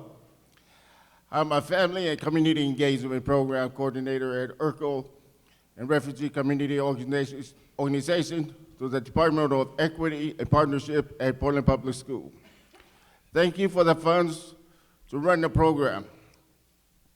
It has been a great opportunity to provide culturally and linguistically specific services to youth, parents, grandparents across 11 schools and PPS. FACES bilingual or bicultural family engagement specialists work closely with school staff, teachers, and leadership to support school-to-home, home-to-school communication, and learning in the home for immigrant and refugee family in Portland Public School. ERCO's FACES program demonstrate consistent positive outcomes that support the district's top priority of equity, student learning and achievement, and student health and safety. ERCO's bilingual and bicultural staff work closely with staff and families to provide school day support, employ culturally specific, Common Core aligned instruction in the after-school program, culturally responsive PPIS and restorative justice practice, parent group activity, and support youth and family around future orientation, which include college and career visit and FAFSA completion. On average, and 90% of the students participating in ERCO's youth and family program are attending 90% or more of school days. But I'm here today with one of the parents, so I want you guys to hear specifically from the family and the faces of parents that benefit from this program. I want to introduce to you one of the Tonga family parent from Cesar Chavez. Thank you. Thank you. Roseanne, you want to reset the button? My name is Josefina Talanoa, and I'm from the island of Tonga. I was so happy to share with you the importance of and helpful of faces to my family. The first thing is education. Here education is very different from our island. I didn't know, I have 8 children, and I didn't know that how to find a supporter or find someone to help me when my family moved here. But I was so happy because Faces at Colini, I'm so happy because we have the same language, same culture. It was helpful to my family. I feel comfortable when I talk to him because I know he really knows my language. We are the same language and same culture. One day, I have a calling from Roosevelt about my son. He's in trouble and big problem. Without Colini, I didn't know what happened on that day. But Colini come up to my house with my son, and he support us and give us a good advisor for me. He knows our culture. He knows everything with my people. One thing that I didn't know that here we can find a doodles. Colini and Faces bring doodles to my family to help my children how to speak in English because English is the second language. And my family, we grow up in our island, we didn't know English. But we are lucky to meet with Colini and Faces to bring the doodles to my family. The one thing that is Faces is very important to my family. They help us to pay my electric. I didn't know how to find a helper, but Colini helped my family to find a way to help to pay my electric. And the last but not the least, I would like to thank you so much for all your help and support. Faces save our family. Faces save the education of my children. And Faces with the same language and same education, same culture, protect my children and my family. Thank you. Thank you very much.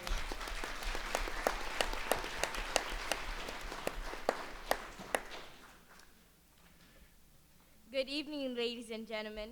My name is Bakisa Noor, and I'm in the 11th grade here at James Madison High School. I'm here today standing in front of you because I'm concerned about the effects that the budget cuts will have on Portland's youth, including myself and family members. As a youth, I'm disappointed with our nation's increasing military spending while decreasing funding for education, but I'm optimistic that PPS can represent values that support youth and our future. I have participated in after-school programs such as REAP, College Possible, and Sun Youth Advocacy Program.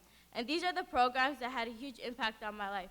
Therefore, I am thrilled that my younger siblings and cousins are coming to Madison so they too can participate in these programs next year. Because these are the clubs that kept me occupied, kept me away from being a follower. These are the clubs that showed me how to commit and be reliable. Just by showing up and learning more after school instead of leaving, which I used to do, proved to me that I am dedicated for my future.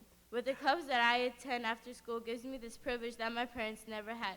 My parents didn't even get to finish high school, but it's all right because when I graduate, I'm graduating for the three of us. My mission is helping people around the world, which is why I want to get into politics and international relations. And with these clubs, with the clubs that I go to, I am able to get the networking that I have never gotten if I were not in any of these clubs, including standing here in front of you. Not only was I able to benefit from these clubs academically, I was also able to learn that our teachers and after-school leaders can be our mentors, and we can go to them whenever we need someone to talk to.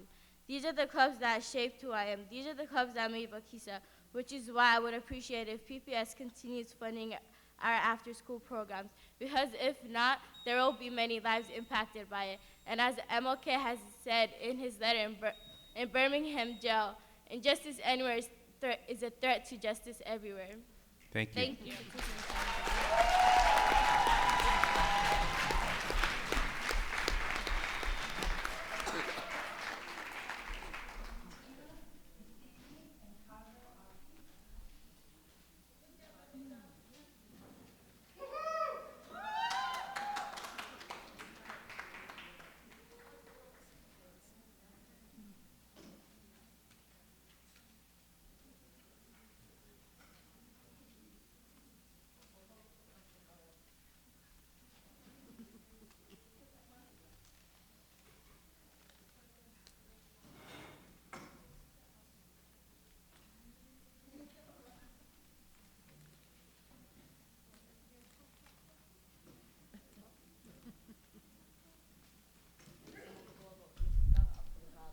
Welcome.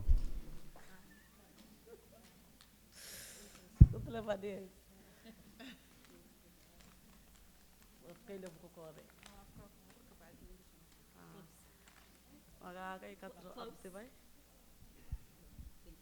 katro abtibay. Maanaha balogram ko uluf hasanan ili shaqeeyo ito dhowr sana iyada siinka mahadiya sheek adbay adho. My name is Kadra Abdi, and I'm in the program of FACES. And Uluf, the person who works at the FACES program, has helped us so many years with the program. Eda program kan ing awi maana af Ingris makasaw oral makasaw iya bahi iskol kajir ing kasyagas ati palang raw iya ing dekas wal kast iya ila qabadoit eda ing awi program kan. So the FACES program helped us a lot because she's the person that coordinates the FACES program is a bridge between myself and my family and the school. So she does work with me and gives all the information back to the school. So she's a communicator between myself and the school. Ana program kan ena ning ko go eda ko hongna eda ning awyo no dat qoral kasaw me dat o akris kasaw me oni awlad bas ka warerne iyan tatayna ka jirt o ning ka awyo ito.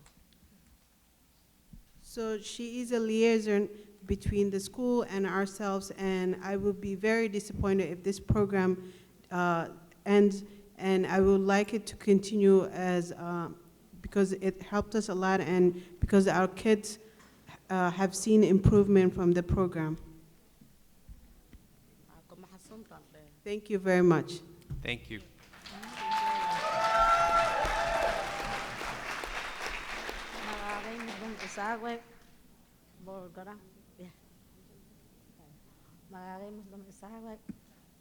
Program kan kajerna program ke ida ning awya school ki ono to mir kasno awya ita guru fasanga na awya ita ed an kam hasabta sasa nanu ning ko gone ba muslim. My name is Muslima Hassan, and I'm in Muslima Isaac, sorry, And I'm in the program, the FACES program, as my fellow mom here. And the program has helped us a lot, and all of the person that works with us helped us a lot with the program.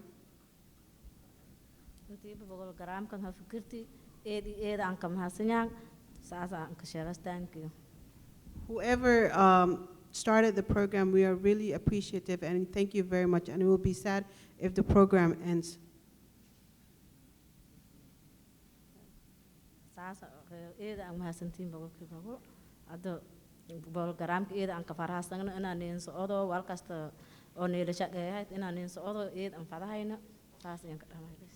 Thank you very much for all the members of the boards here tonight, and it will be sad that if the program ends, and we're really happy with the program, and we would like to continue the program. Thank you.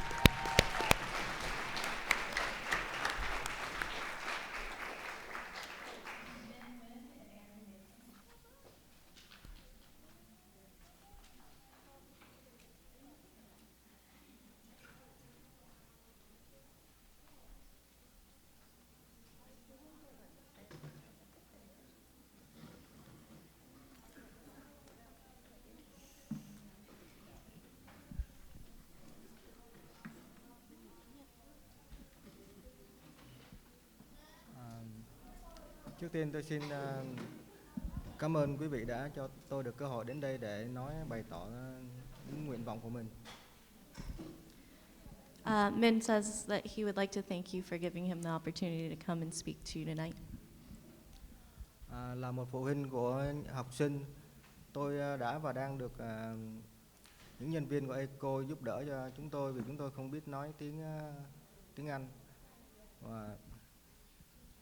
As a parent of a student at Vestal, he wants to thank ERCO staff for being able to give him a voice when he doesn't have the ability to speak English. Những nhân viên ECO đã giúp chúng tôi được tiếp cận với lại nhà trường và giúp chúng tôi có những người tới dạy kèm cho học sinh ở nhà. ERCO employees have been able to help him communicate with his school and also has given his family an in-home tutor to help his student learn. Và những buổi họp phụ huynh, những giao tiếp giữa phụ huynh và nhà trường. They are a liaison between me and our school, and they also hold parent workshops to help us learn about the school. Xin quý vị tiếp tục hỗ trợ cho nhân viên ECO để họ tiếp tục hướng dẫn chúng tôi, giúp đỡ chúng tôi trong những năm gần đây và tiếp tục hỗ trợ chúng tôi. Và những phụ huynh của những trường lân cận, những phụ huynh rất nhiều trường. Và một lần nữa tôi xin chân thành cảm ơn quý vị. He would like to ask for your continued funding for this year and the following school year, as ERCO helps a lot of families in many different schools. Thank you. Thank you.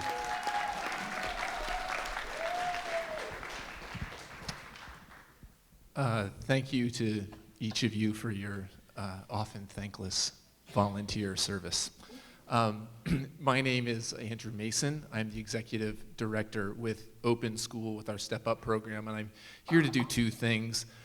One is to say thank you very much for your many years of support, and also to give you a little bit of background on what all the excitement about the Yellow Signs is about. Open School is a college prep program committed to the potential of students who've fallen the furthest behind. In addition to operating 2 full-time schools, we have come today, and our students came today to blow some soul about our Step Up program specifically. Our students are confident, they're capable, they're connected, they belong, they learn, they graduate, they go to college, and they pursue meaningful careers. We know they have it in them. What they need is an education that fits, and they find that with our partnership with Portland Public Schools. We know which students are most likely to drop out. In partnership with PPS Early Warning Systems team, we find those students. We surround them with what they need to graduate and get ahead.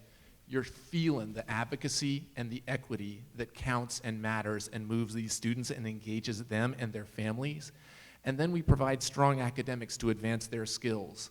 For over 14 years in partnership with Portland Public Schools, we have been getting results with a summer program for rising ninth graders connected to academic support available 4 days per week throughout the school year at 3 high schools, Madison, Roosevelt, and Franklin.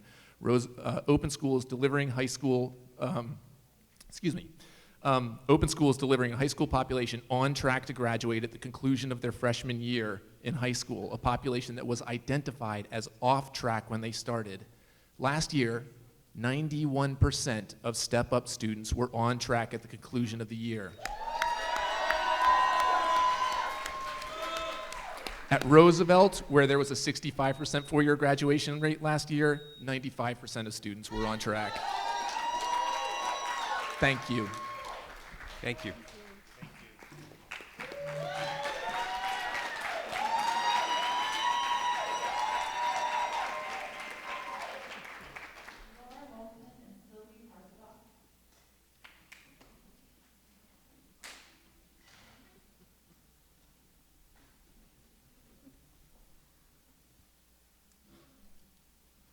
Thank Welcome. you. I'm Laura Moulton. I'm an adjunct writing professor in Portland, and I also teach writing at the alternative school program at Meek. I have a 4th grader at Rigler Elementary and a 7th grader at Beaumont Middle School. I last testified in April 2014 when cuts to our staff at Rigler Elementary meant losing a number of key positions, including our student management specialist. This SMS had been at Rigler just 1 year, and in that time, he'd forged important bonds with students who had previously struggled to be successful in the classroom.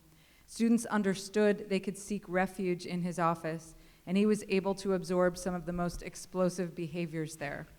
He worked with one 1st grader in particular who had been suspended 6 different times during his kindergarten year.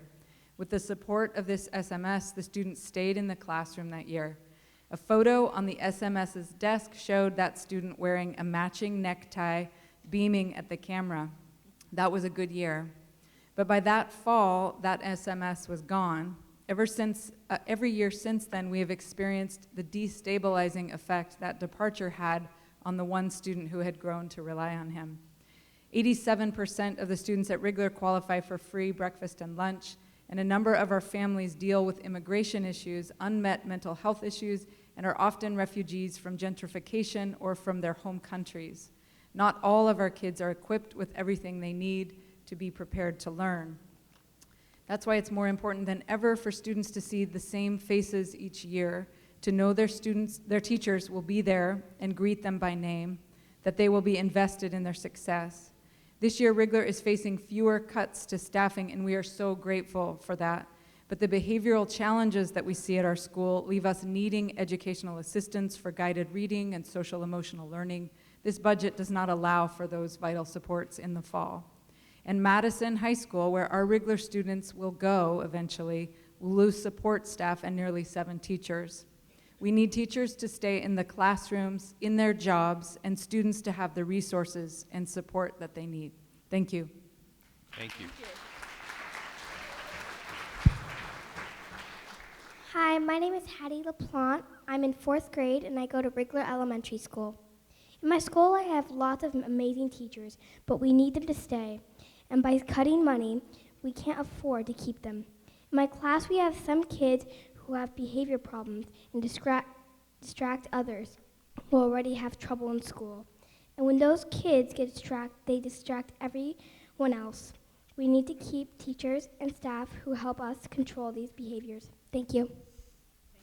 Thank you.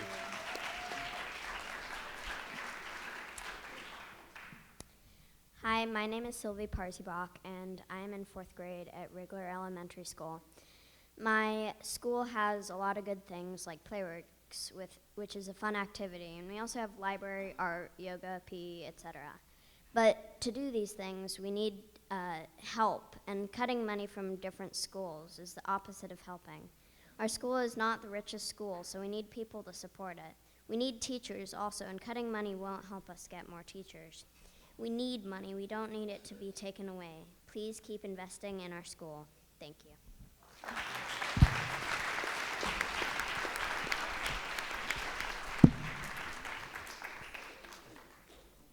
Thank you.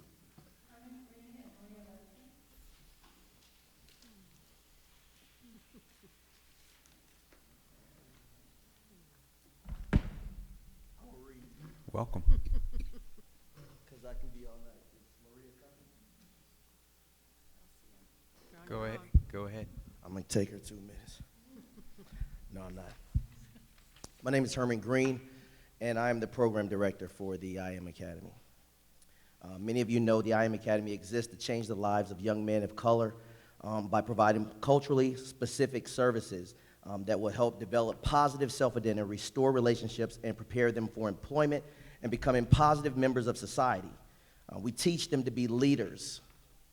We teach them that they're not in this world for themselves and that they also must lead someone else by being a good example. So each one must reach one.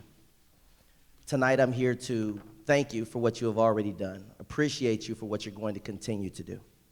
In 2010, it was determined by the PPS board that there were some significant disparities for students of color within its school district.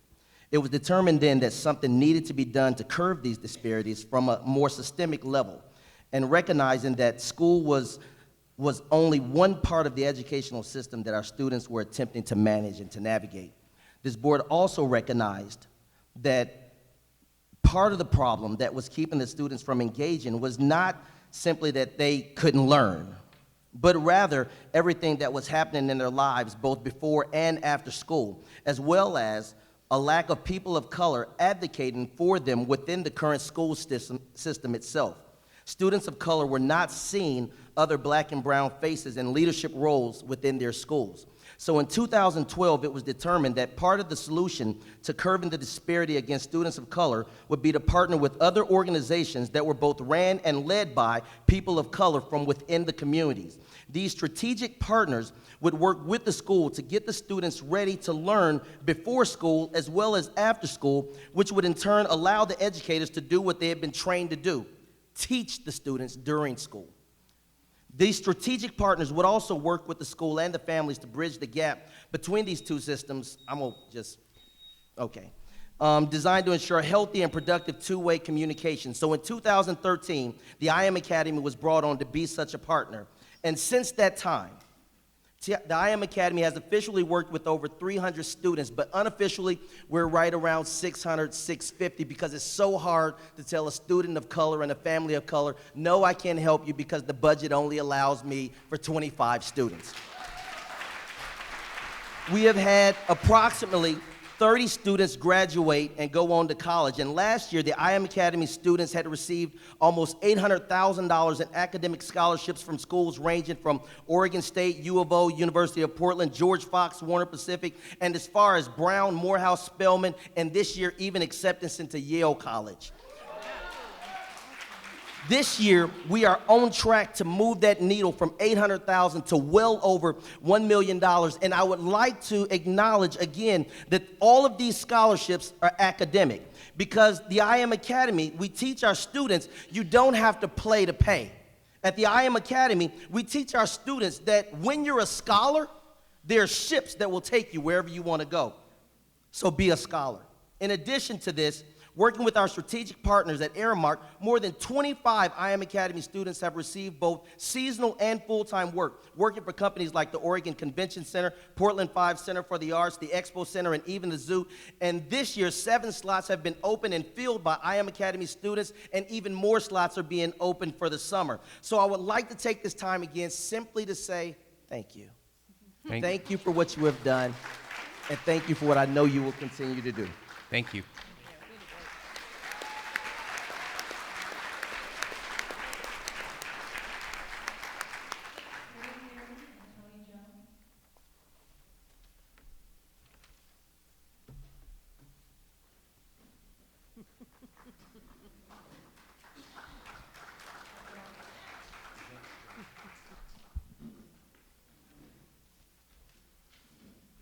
Welcome. Thank you. It's been a bit of a wait, but we'll make sure that it's worth it. I quickly want to just applaud, and I know most of these students aren't here anymore, but for the students who are still here, I just want to applaud them again for the great job they did. My name is John Wolf. I'm a licensed clinical social worker. I have a social service business called Horizon Counseling Services. And then I'm the founder and director of young men's and young women's empowerment project. So we've been with Portland Public Schools for this will be our fourth year there in the schools. So what we do is we provide both mentors and group facilitators in the schools. They work in small groups, 5 to 7 students at a time, working around social learning development. We're working on youth leadership development, managing thinking errors, coping strategies. So we're a bit of the, within the culturally specific providers, a bit of the clinical therapeutic arm, if you will. So we're using the response to intervention tier, we're working with those 2 and 3 level kids, not unlike other culturally specific providers. We are tied into your board priorities. Again, as with the rest of the CSPs, working around the reduction of exclusions. Also, reduction of disproportionality to white students. Both of those reductions are being asked to be 50%. And that is a large number. You think about any industry, if you will, 50% is huge, absolutely huge. Right now, we're meeting those. So we're ahead of the curve, if you will, and you'll end up getting some of those pieces of data. So I'm going to turn it over here to my counterparts and let them jump in. Thank you. Thank you. First and foremost, my name is Ray Leary, and I'd like to thank you for your patience tonight. And Mr. Green has spoken eloquently around the I Am Academy, and I'd like to address the associated programs coming out of the Office of Equity. You are well versed in the stats and the data that supports the funding of these programs, and so I don't need to rehearse that for you. But I'd like to bring your attention to the fact that behind these data points, behind these stats, behind these percentiles, there are families, there are children. Many of those children are raised by grandparents. Many of those children are part of foster care. Many of those children are struggling in ways that are not seen to the naked eye. And I think it's important for those of us who were raised in a different time to recognize that the changes in the family dynamic aren't as stable as they have been in past years and past eras. And so the support of community-based programs and their inherent support of teachers is a critical effort that you are funding. One of the points that we like to make is that there's really no competitive issues associated with teachers and community-based programs. Matter of fact, it's a partnership. And if you talk to teachers, they'll be the first to tell you. And as some of the young people expressed it quite eloquently, that classroom disruption and the loss of instructional time is a burden on all. And oftentimes teachers have their hands full with that dynamic. And when you have personnel that can relate to them on a cultural level, you can kind of prevent and curb some of that behavior in a way that maintains a climate of instruction and the support of our instructors. So I would hate to think that providers would be in a competitive environment with teachers when they're really teammates.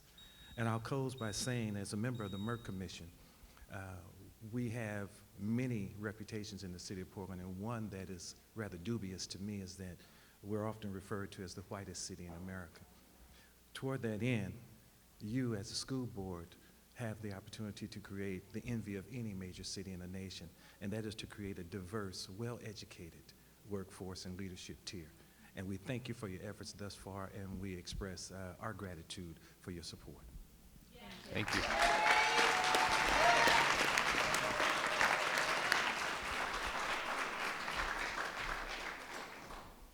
Good evening. Welcome. My name is Tony Jones. I'm the chair of the Coalition of Black Men. We're a 29-year-old nonprofit organization, and our mission is to improve the quality of life and enhance educational opportunities for all African Americans in our community. We want to thank Portland Public Schools for the opportunity, the investment, and the partnership to support culturally specific mentoring programs. Together, we are working collaboratively and we are enhancing the efforts of faculty and staff by bringing and providing culturally specific role models and instruction with one goal: to help retain students of color in the classroom, help them achieve, and to stand tall. And we want to encourage you to continue the investment and build a culturally sensitive district for our current and future voters. They, their families, and community will remember how we have invested in them during their education. They will look to your leadership and the investment in them as individuals, as well as the physical infrastructure during the school year, their school years. Your support for them as students enhances the chance and opportunity to garner community support for future investments, such as the school bond. Let's continue to support and build on the partnerships that we've developed and continue to achieve great results. Thank you. Thank you.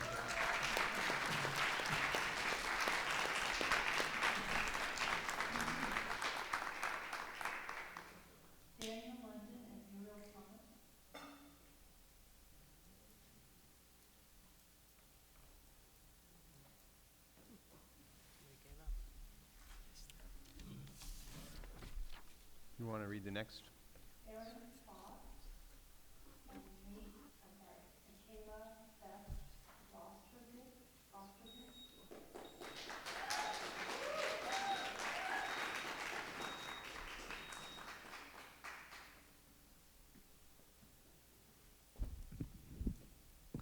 Welcome. Hi. Mindfulness saved my life. I'm a survivor of falling 17 feet from an indoor bouldering wall 2 years ago. I honestly don't know where I'd be right now without mindfulness and peace in schools. I am still struggling with a brain injury. I broke my spine in 2 places and a clean break through my wrist. Brain injuries, not a lot of people know much about it, and my community didn't really know how to handle it, and so I lost most of my friends, and I felt like there was no reason to live anymore. Struggling with manic depression and just PTSD alone is hard, and especially at 14 years old.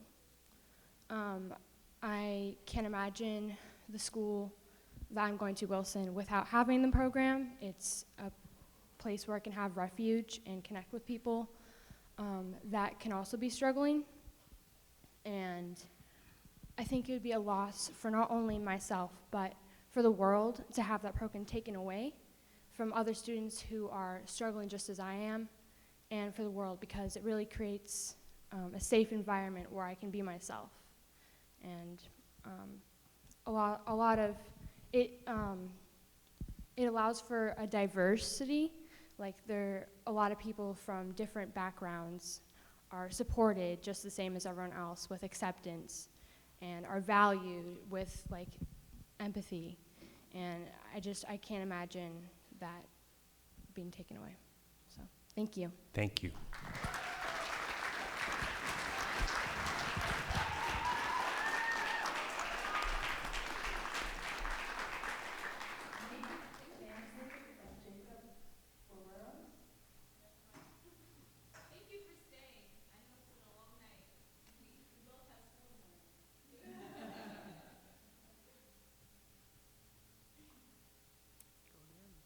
You want to try that again?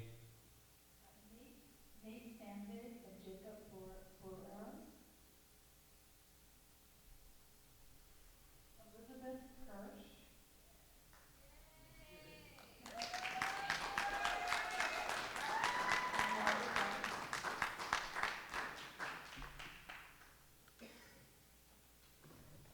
Welcome.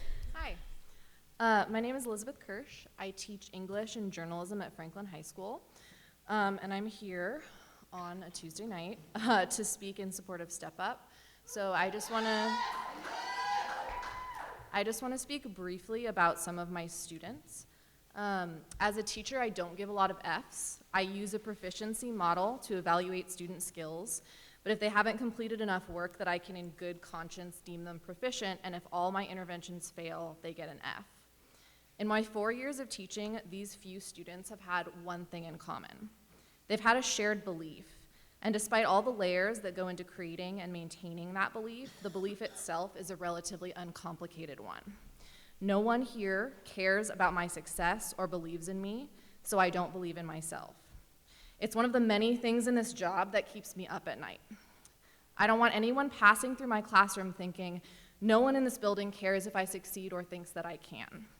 So I focus on relationships and making students feel connected to the building, and no group does this better than Step Up. I have seen this from my first year at Franklin 4 years ago, and my only wish for the program has been that we could fund its availability to more students.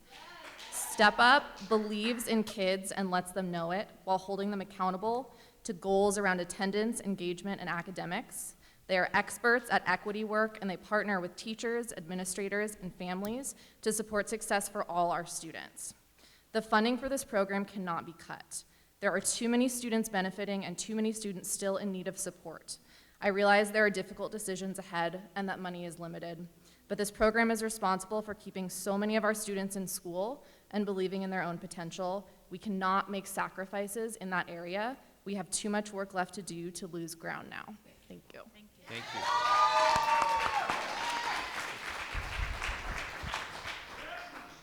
It's tough to follow these kids, man. That's awesome. My name is Robin White. I am statisticist, and I'm an enrolled member of the Oglala Sioux Tribe, Pine Ridge. I'm here to talk about NAYA, Native American Youth and Family Services, and the educational services that they provide. You know, we are the first people of this country, the first people of this nation.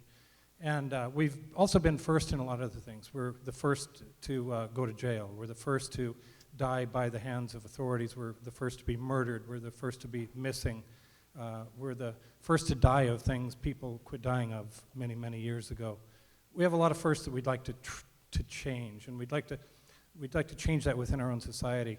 We have a history of our children being taken at 5 years old, and if they were brought back to us, they were brought back as scullery maids and farm workers. And we need people to be educated. We need people to be doctors and social service directors and things like that to bring us up to where any human being in this world should be. We need those people. We need to do that within our own community. We also were sent to the cities in the 50s, and we failed in those schools. The schools failed us. We need that situation. We're now in a situation where we're getting 72% graduation rate. That's better than pretty much anybody, right? So we know these things are working. We know that we can do this, and we can heal our community within our own self.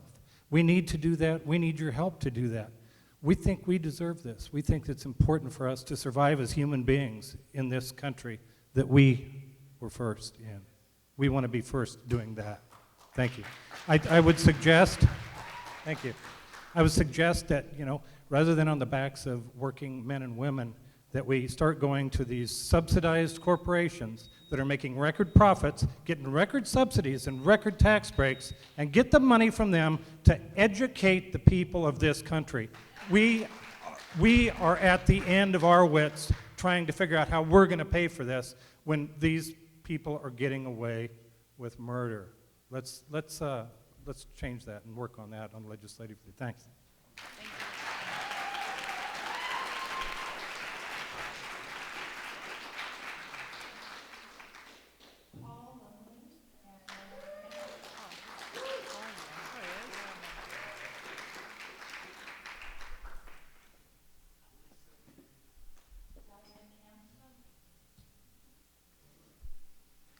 Good evening. It's an honor to be here before the Portland Public School Board, my first time. I'm Paul Lumley. I am Executive Director of the Native American Youth and Family Center. I'm also a citizen of the Yakama Nation and Chair of the Board of the Coalition of Colors, Communities of Color. I have three things I would like to talk about. The first is that I really want to say thank you for keeping in your funding the contracts that fund the Office of Equity. Those contracts are really important to the work that we do with the community. It affects our youth and our parent advocacy. So thank you for keeping that in your budget. The second thing is I'd like to offer my support for the equity allocation of funding for schools with communities of color. And the third is probably my most important point here is to express my deep concern about the proposed cuts for the communities of color, community-based organizations. The Native American Youth and Family Center is one of them. We have the Early College Academy, which is the only alternative school that offers culturally relevant programming, and that's also at the school and the entire agency. The Native students in the Portland area, among other minority groups, are suffering at pretty low graduation rates. The Native rate is 51%, the Latino population at 65%, and African American at 66%. And I'm real proud to stand here before you today and say that the NAIA Family Center graduation rate is actually 72%. NAIA is a school that has about 93% communities of color, which is among the largest population of communities of color in the Portland area. We have great concern about the proposed budget cuts. I'm asking that you please reconsider the proposed cuts to community-based organizations, to please continue our very effective partnership, and please continue this important work by keeping the kids first. Thank you. Thank you.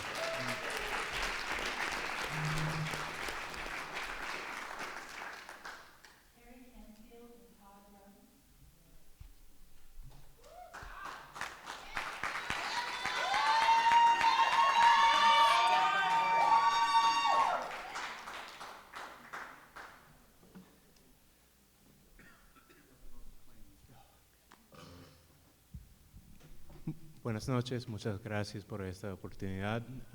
Good evening, thank you for this opportunity. My name is Todd Brem. I've worked with Step Up here at Madison and at Franklin High School for the past 4 years. I am also currently a student at Portland State in the Master's in Social Work program. It's been a long night, huh? Whew! You've already heard a lot about Step Up, a program that I deeply, deeply love. You've also heard a lot about ERCO and the programs that they do, and I adore that organization. SEI is amazing. Mindfulness is essential in schools. So are libraries and PE and arts. And I really empathize with the unfair and unjust decisions you are being forced to make. And I bet you're looking for an easy solution.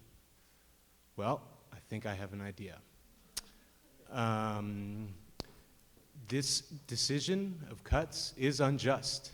It's inequitable and it's ludicrous. I'm hearing a lot of people talk about firsts, and it seems like the only time we put kids first in this state is when we're looking at budget cuts. And so the solution that I'm seeing is we go to Tina Kotek, we go to Kate Brown, we go to Ted Wheeler and say, this budget does not work. We will not make any cuts to any programs in a state.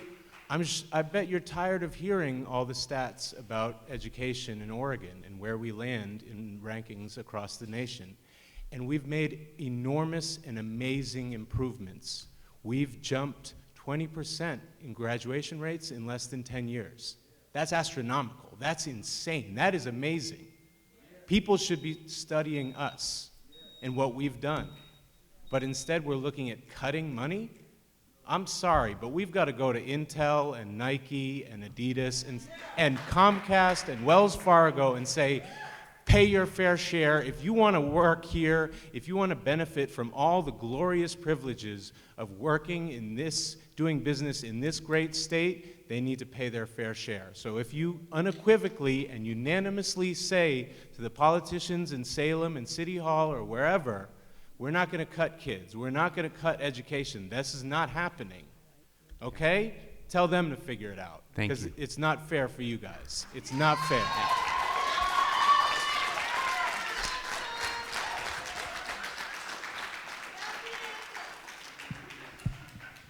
My name is Kerry Canfield. I have never been in front of the school board before. I have a daughter in the 5th grade at Winter Haven. I am glad that we no longer have a superintendent that makes almost $250,000 a year. I think, you know, I've heard people pleading for their programs tonight, but so far I haven't heard anybody say this, so I'm going to say this. I know that there are teachers who make $100,000. I have no quibble with what teachers make.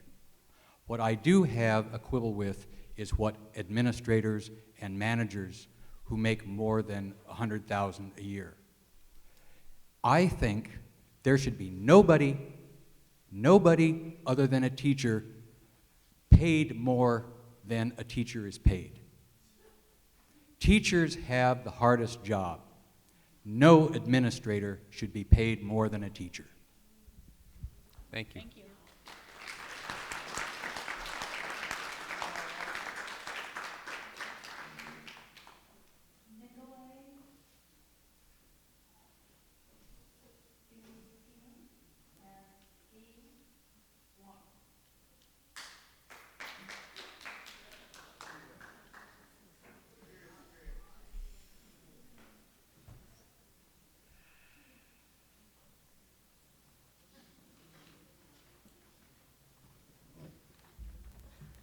Добрый вечер, уважаемый школьный совет ППС.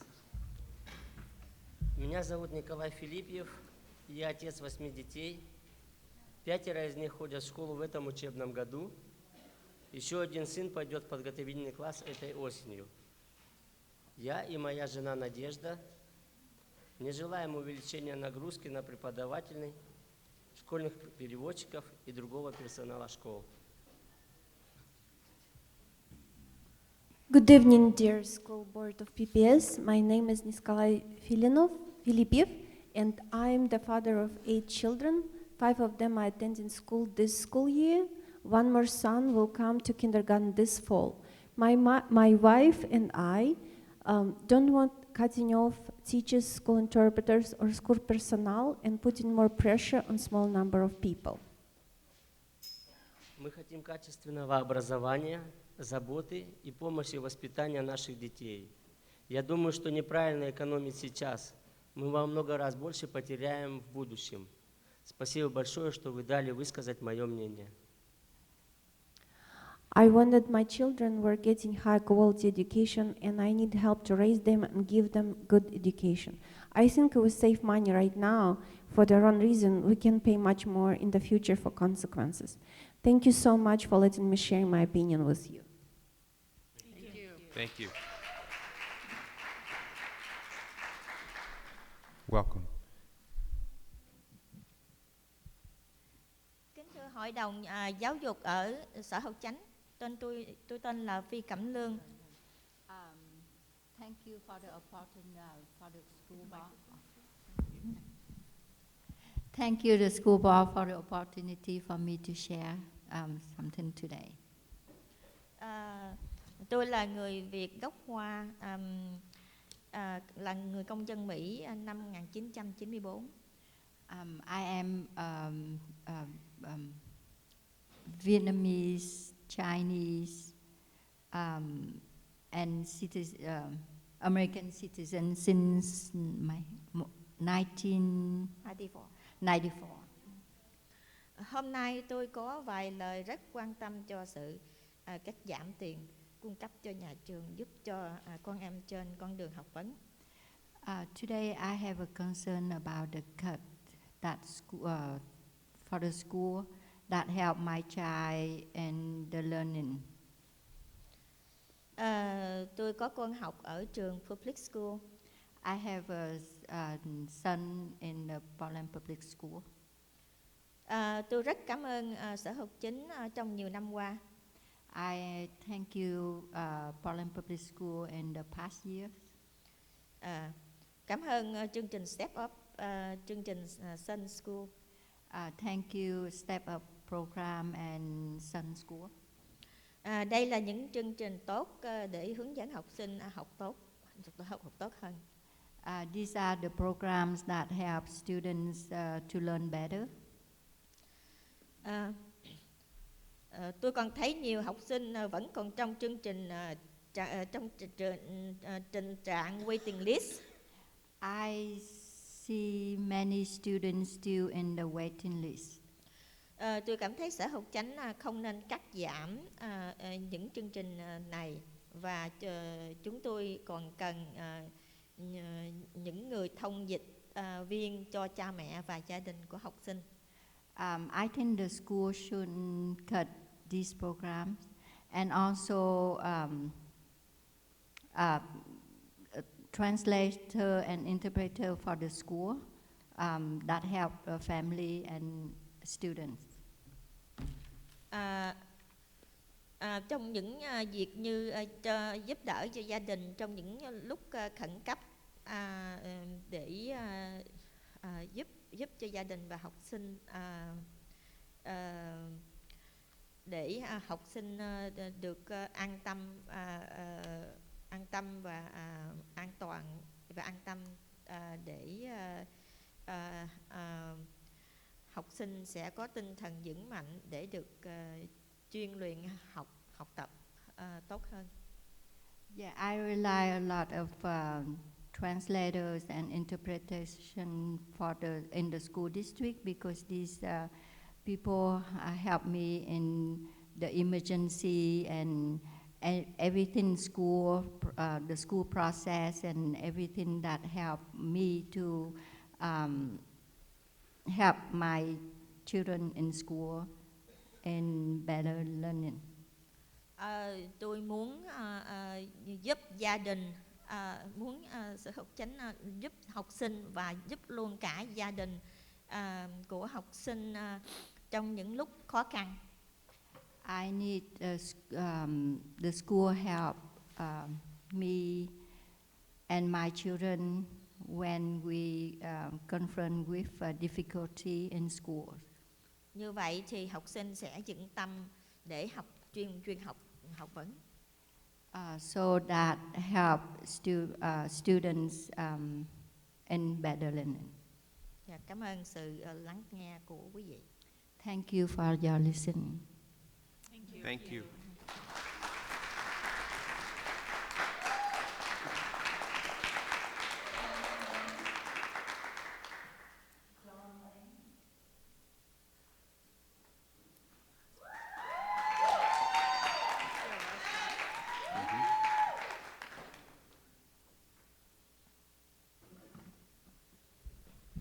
Hi there. Hello. I am a proud Portland father of a sophomore in the Step Up program here at Madison High School. In a time when, at a federal level, everything's being cut, it's most important that our local leaders stick for us and do everything that they can. Hopefully tonight you can feel that you couldn't be pursuing a more noble effort than to get as many kids solid in their foundation as we possibly can. My son, this is the second year where just a couple weeks ago he got to the point where he wasn't failing any of his classes. The same as last year, it took this long with all this support to have him to where he could start going 2 days a week for 2 hours after school instead of 3. His reward is to not have to go on Mondays anymore. And he's so proud, and he knows that he's going to go back if he falls below.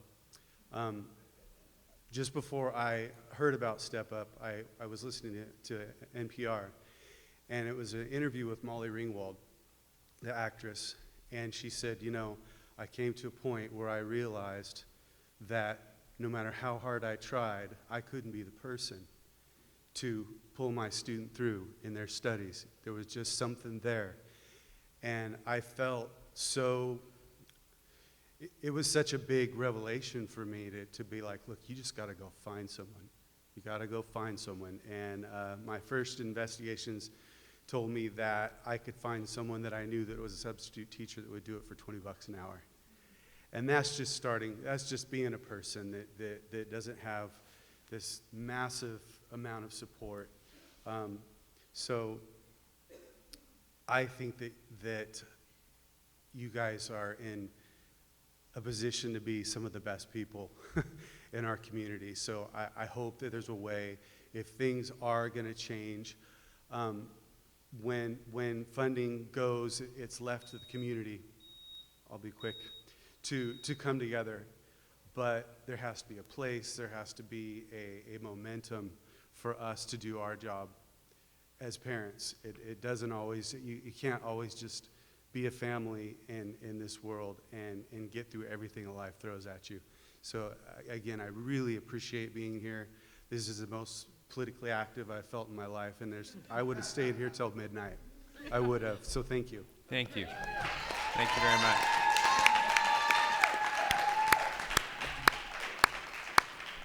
Is that it? Okay. All right. Thank you, everybody, for your testimony and for being here. Appreciate it. This public hearing's adjourned.